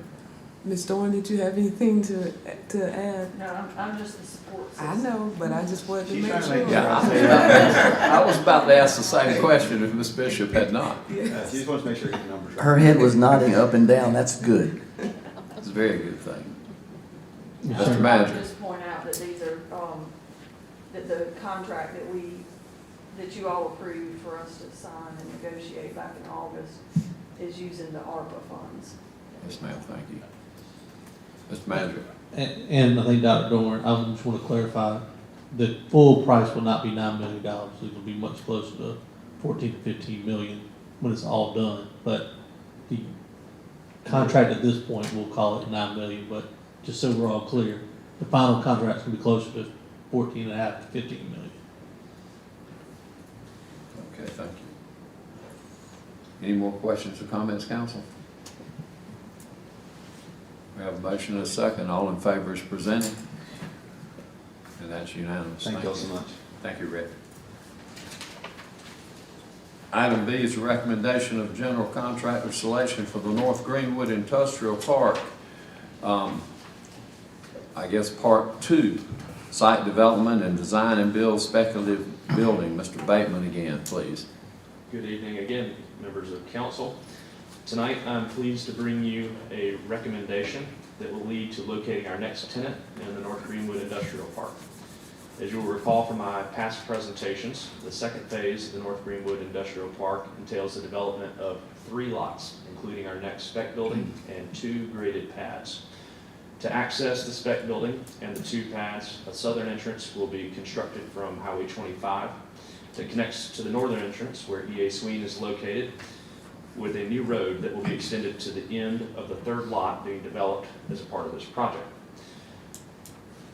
This was the first project that we bid out using the county's new e-procurement platform called OpenGov that was implemented by Ms. Anita Baylor and helped us streamline this process and take what was a paper process completely digital. That allowed us to get a lot of interest in the request for proposals that was issued on February the 13th for a 4-week posting that closed on March 13th for architectural, engineering, construction, and project management services for the full scope of Phase 2 site development and design build speculative building. 5 bids were received, and of the 3 qualified bids that were evaluated, prices ranged from $9.2 million to $9.8 million. As you can see from that evaluation summary that is included in your packets, there was a 6-person selection committee comprised of your county manager, economic development director, procurement officer, public works director, county engineer, and capital project sales tax manager, and it was funded by our first county sales tax. That selection committee unanimously ranked THS Constructors first out of the 3 qualified bidders. THS had a low bid of $9,295,000 for the site and roads package and the spec building package, the full scope of the Phase 2 design. With your approval of the selection committee's recommendation, a notice of award will be issued to the same team led by THS as the general contractor that constructed the county's first spec building. Pending your vote tonight, construction mobilization on this 12-month project will begin by early June and should be completed by this time next year, bringing Greenwood County closer to announcing another new tenant in the North Greenwood Industrial Park. I appreciate council's support of this project, the continued development at the North Greenwood Park, and happy to answer any questions you have about the procurement process or the selection committee's recommendation.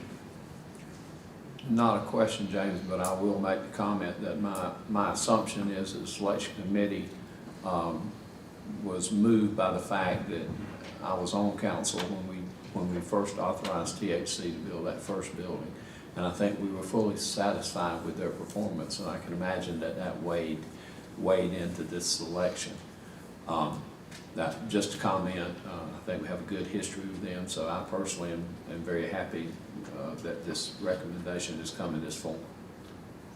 Yes, sir. This is the same, not only the same general contractor leading the project, but the same architect who designed the first building and the same civil engineer that designed the site on our first building, where EA Sween is now located. So we look to replicate that same success with this recommendation. What was budget on this? What was budget on this? This is more than $1 million under our budget. Mr. Chairman, if I may, none of the bidders were local, so. The evaluation criteria does include a local vendor preference point. So that was factored. There was a maximum score of 110 for the evaluations. THS averaged a score a little above 100, which was the highest ranked of the 3 bidders. And one place that they scored higher was their use of local vendors. So none of the general contractors were domiciled in Greenwood County that had the speculative industrial building experience and multi-phase industrial park experience that we were looking for. But with THS using Satterfield Construction, Anderson Construction, a large portion of the project is the site work that's happening on grading out these 3 lots. So a large percentage of the overall project budget is going to earthwork and paving, who are local contractors included on the THS team. Thank you. Yes, sir. Any other comments or questions, council? So if not, item B, our recommendations you've heard for the selection of general contractor for phase 2, building of our second spec building. I'll ask for a motion to approve. So moved, Mr. Chairman. Motion by Mr. Allison. Second. Second by Ms. Bishop and Mr. Templeton. All in favor? That is so ordered. Thank you. Another great day in Greenwood. Yes, it is. Item C deals with the consideration of the appointment of special tax district commissioners. Ms. Dorn will give us that presentation for Country Homes, Reynolds, Conley, and Chinquapin. Deputy. Chairman and Council, these are all reappointments and have been properly requested from the commissioners.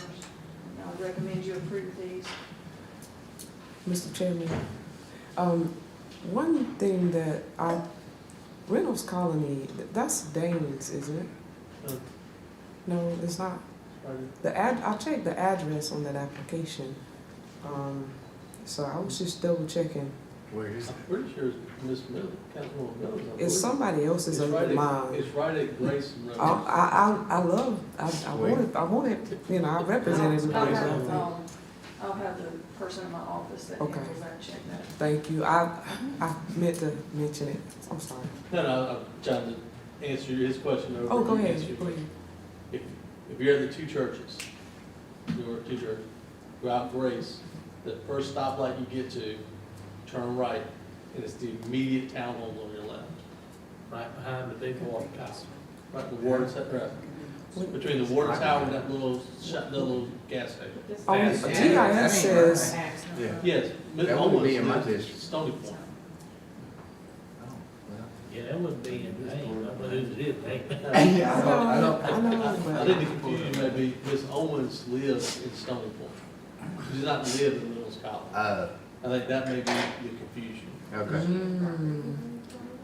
I ain't speaking to that, I'm just telling you what I think. Wait a minute. Yeah, wait. That's a good point. Excuse me. She doesn't live, She owns property there. Oh, okay, okay. that's what it is then. Okay. And she's a reappointment, so obviously the other commissioners are comfortable with that. Okay, She's probably one of the ones that we hear from the most.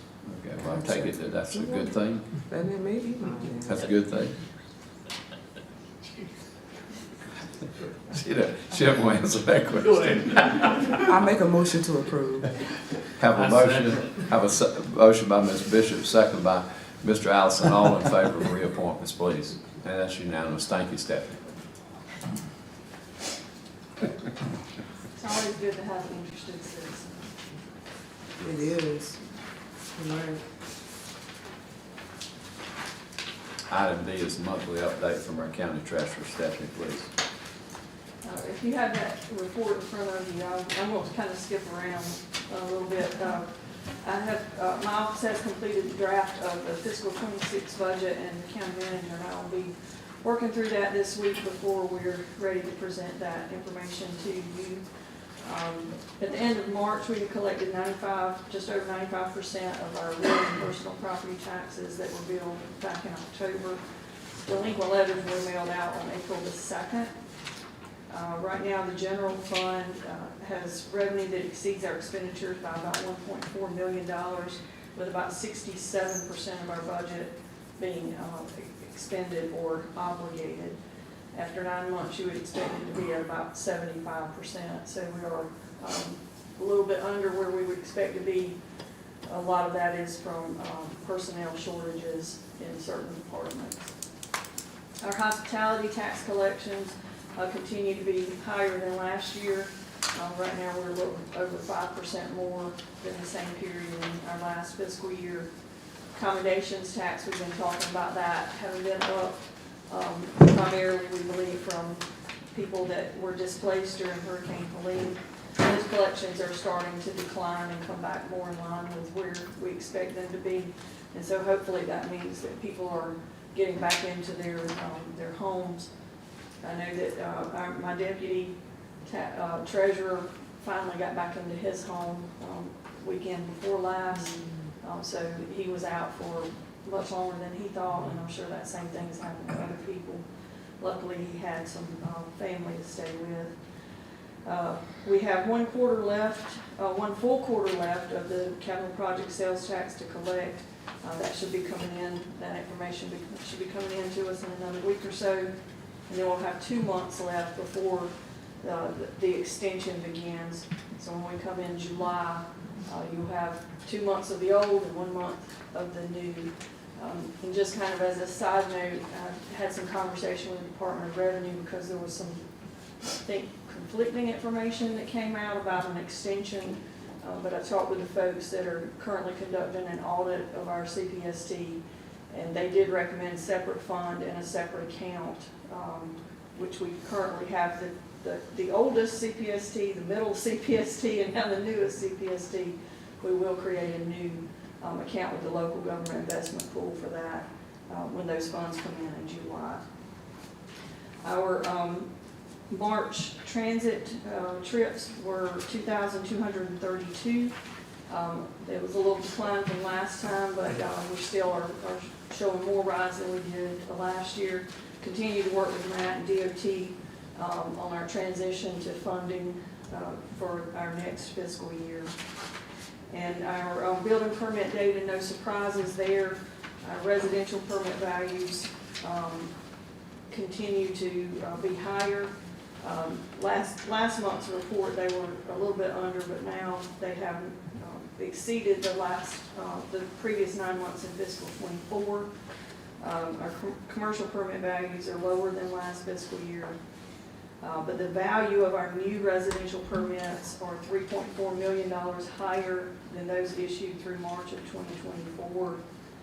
The permits for new construction are the majority of those. They are 72% of residential values and 15% of commercial permit values.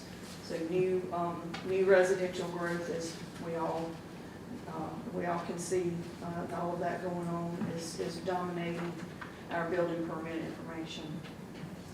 The last thing I want to talk to you about is something that we haven't talked about in probably a couple of months, and that is our funding that we are receiving through the South Carolina Opioid Recovery Fund.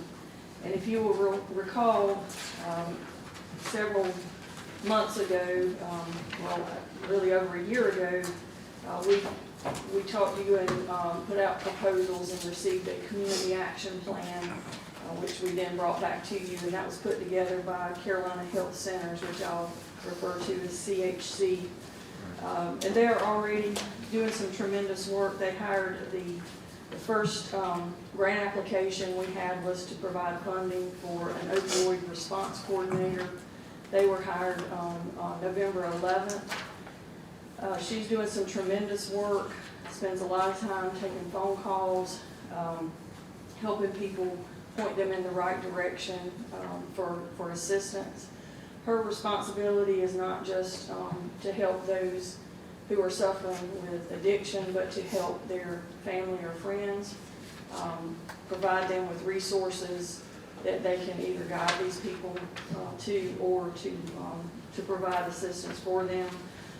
CHC is also providing appointments for these folks, both from a medically assisted treatment and from a mental health perspective. If you have worked with, if you know people who suffer from addiction, you'll know that the aid that they need is multifaceted. And mental health is part of that response. Harm reduction is part of that response. And recovery is definitely part of that response. So CHC is working through several avenues to try and make that happen. We're kind of in the early phases of publicizing all of this. They have a really nice social media campaign that they have put together, and it escapes me, Joanna, you might be able to help me, but I think it's the next best step. It's the hashtag, I think it's the next best step, which I think is really good because everybody's next best step is different, and how they get there is different, and that's what this program is working to do. They have made a lot of connections with other community partners throughout the state. I have been able to spend some time with a few sessions through ECHO, which is a program out of Charleston with the MUSC, and was able to put some connections together as well.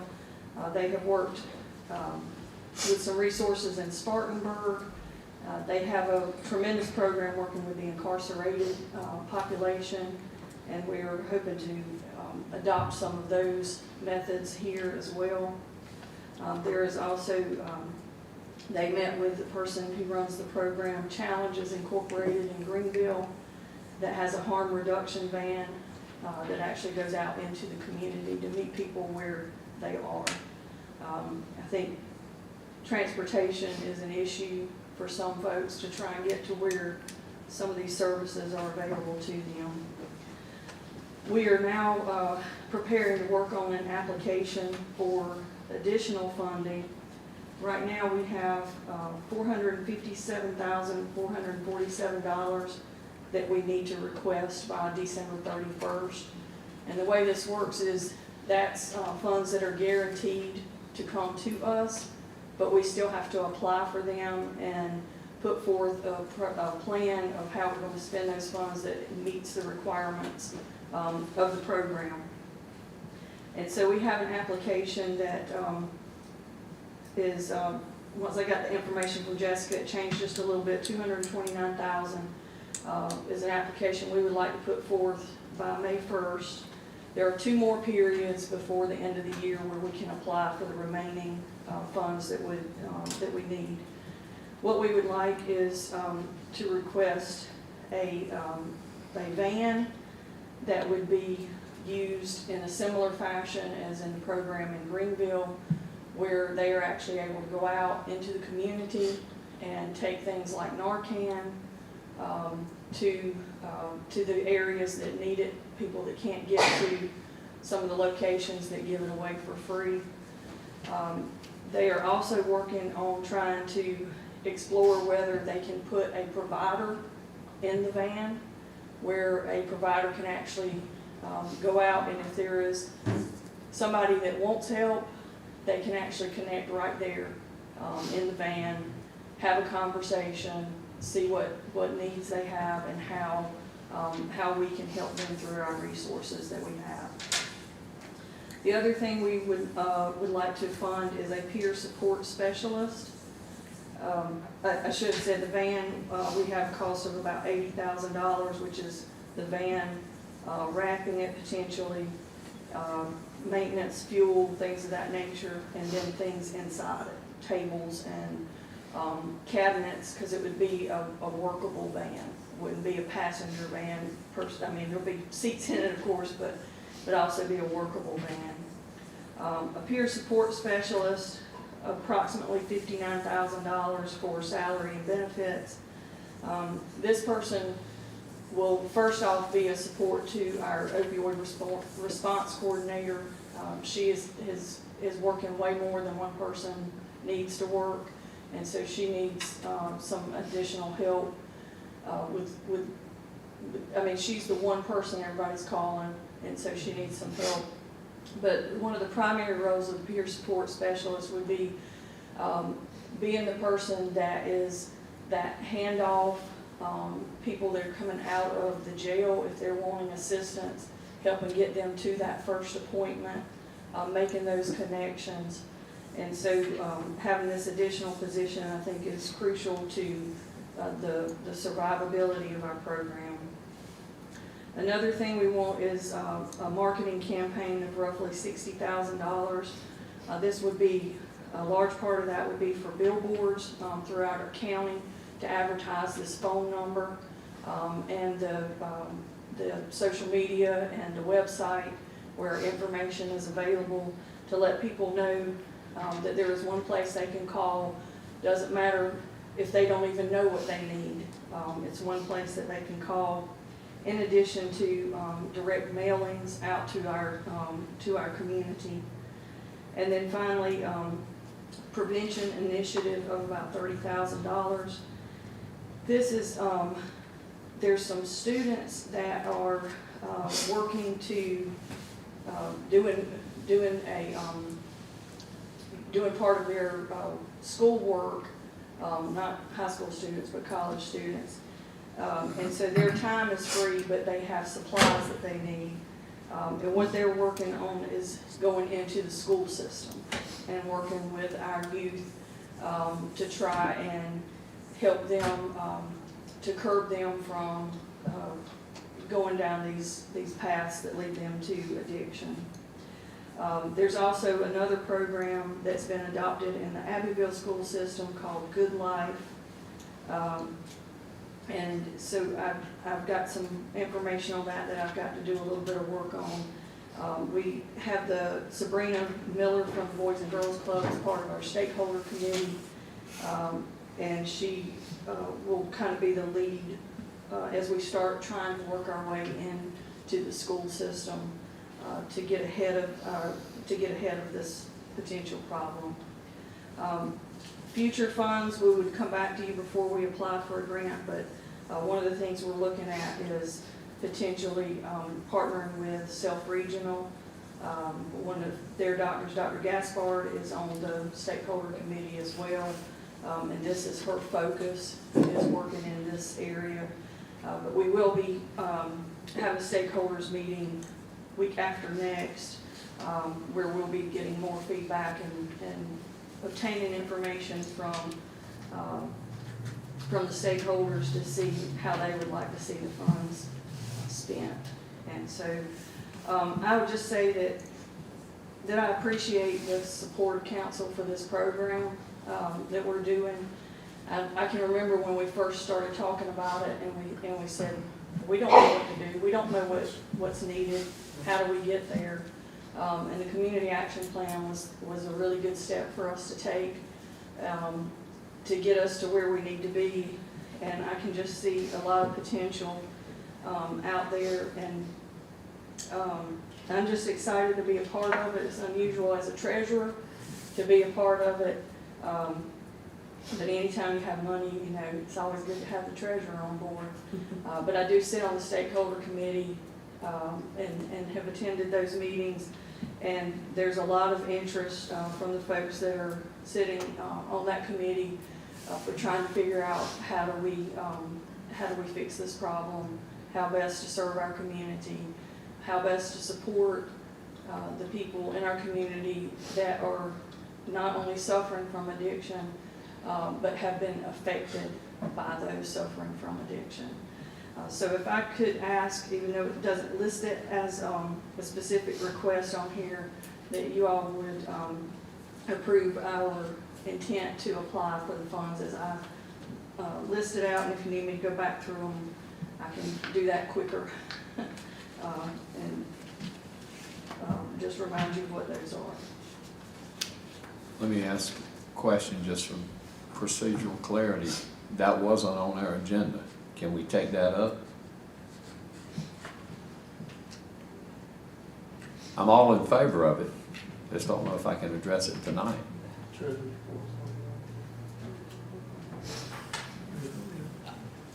I would say you can, it's part of the treasurer's report, it's in the treasurer's report. It's denoted in the treasurer's report that she plans to apply for this. Okay, I think it's all part of the treasurer's report. thank you. I'm satisfied with that. Council, are we satisfied with that? Explanation? Except for treasurer's report. Yes. I think great work's been done on this. When you mentioned my friend Sabrina, and I'm sure there are many other people that have great insight and background and experience. She's helped me, been counsel to me on several occasions when I was trying to work through problems, addiction problems, issues for people in my own family. And you're right, oftentimes, Stephanie, they don't know what they need. So I think that having something as I call it wide open as this for assistance is a great thing. Thank you for that. So, council, any other comments or questions before we approve the treasurer's report?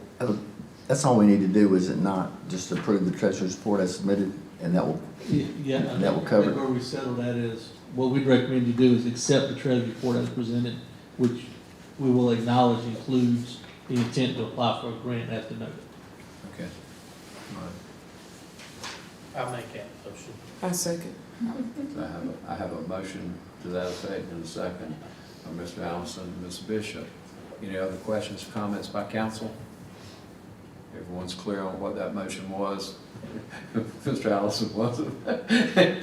Whatever Doug said. Whatever Doug said. Okay, all in favor, please. And that's unanimous. Thank you, Steph. Thank you.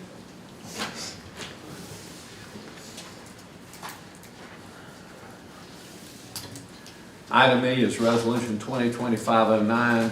It grants the county manager the authority to opt in to a South Carolina County Large Municipality and Solid Waste Authority electronics recycling program.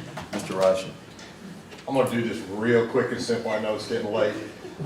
We're currently in the third year of this program. We're asking council to approve a fourth year. Prior to speaking of the program, we were paying over $20,000. We're now paying less than $1,000, which is much better. We ask council to approve. Offer to approve. Second. I have a motion by Mr. Pruitt, second by who? Mr. Templeton. Hey, I'm not a math guy, but I know that 1,000 is better than 20,000. We checked the math. All in favor as presented, and that is Thank you. not surprisingly unanimous. Thank you, Rob. Item F, first reading in title only, ordinance 2025-10 to amend ordinance number 2019-03 regarding the authority of the Greenwood County Fire Chief and related matters. Ms. Penny.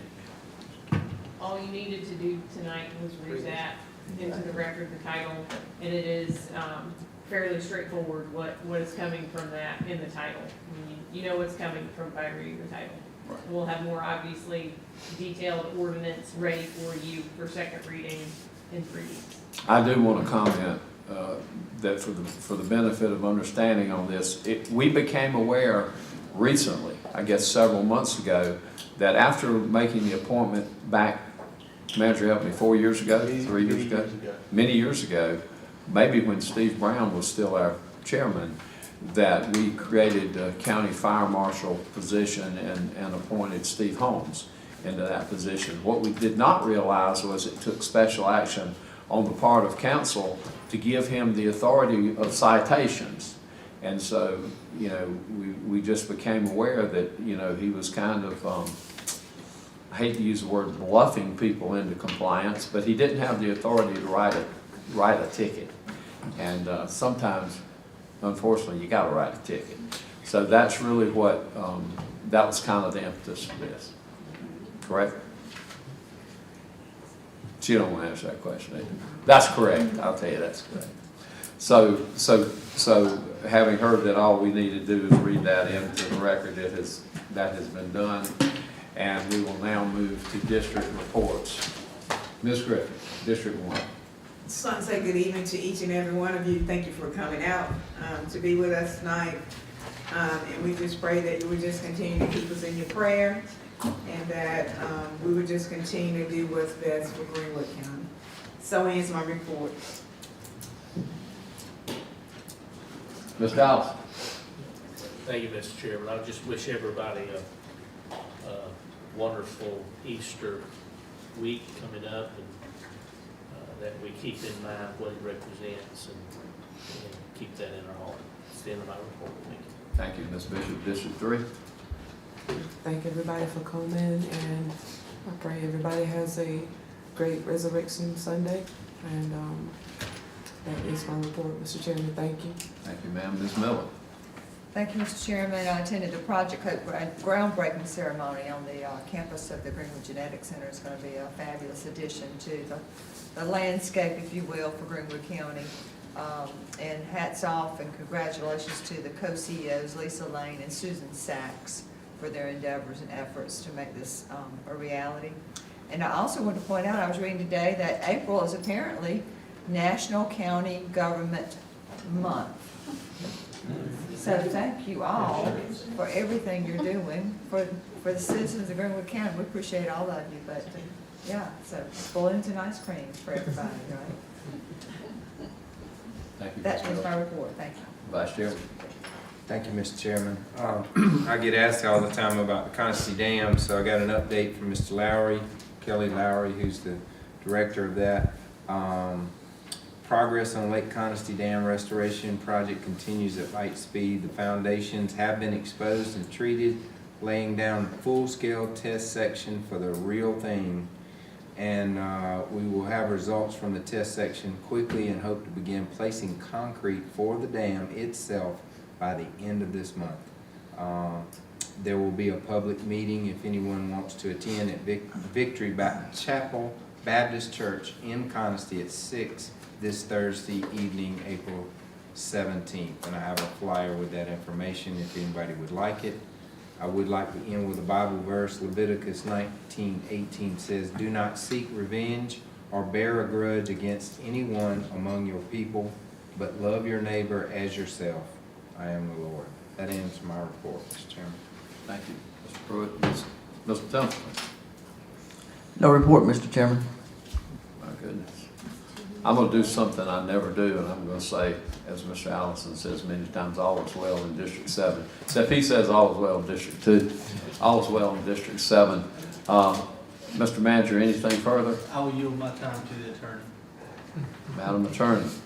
We've had some exciting developments on Highway 25 North in the last week. Rob's folks came and helped and made a big difference and a big impact in getting a landmark or an eyesore, depending on how you look at it, removed. The bus is gone, in short. So it was a long time coming. This work has been beyond me. Elizabeth Taylor really laid the groundwork, and so kudos to her. She started the process, and I just built on top of what she'd done with the help of lots of people, in particular on the day of Rob's folks. So I certainly couldn't have done that myself. Very excited that it's gone. Very happy to have your support along the way, because it took me away from other things to spend time on that. Very, very happy that it's gone, but there's more work to do, of course. So we're going to continue to work to clean up that corridor and the whole county. So we're glad Kevin Ely's here to help. Thank you. That was excellent work. I agree on the part of everyone. Thank you to all the staff members that participated in that. Ms. McIntyre? No report. That's excellent. If there's no other business for the county, then we will declare this meeting adjourned. Thank you for being here.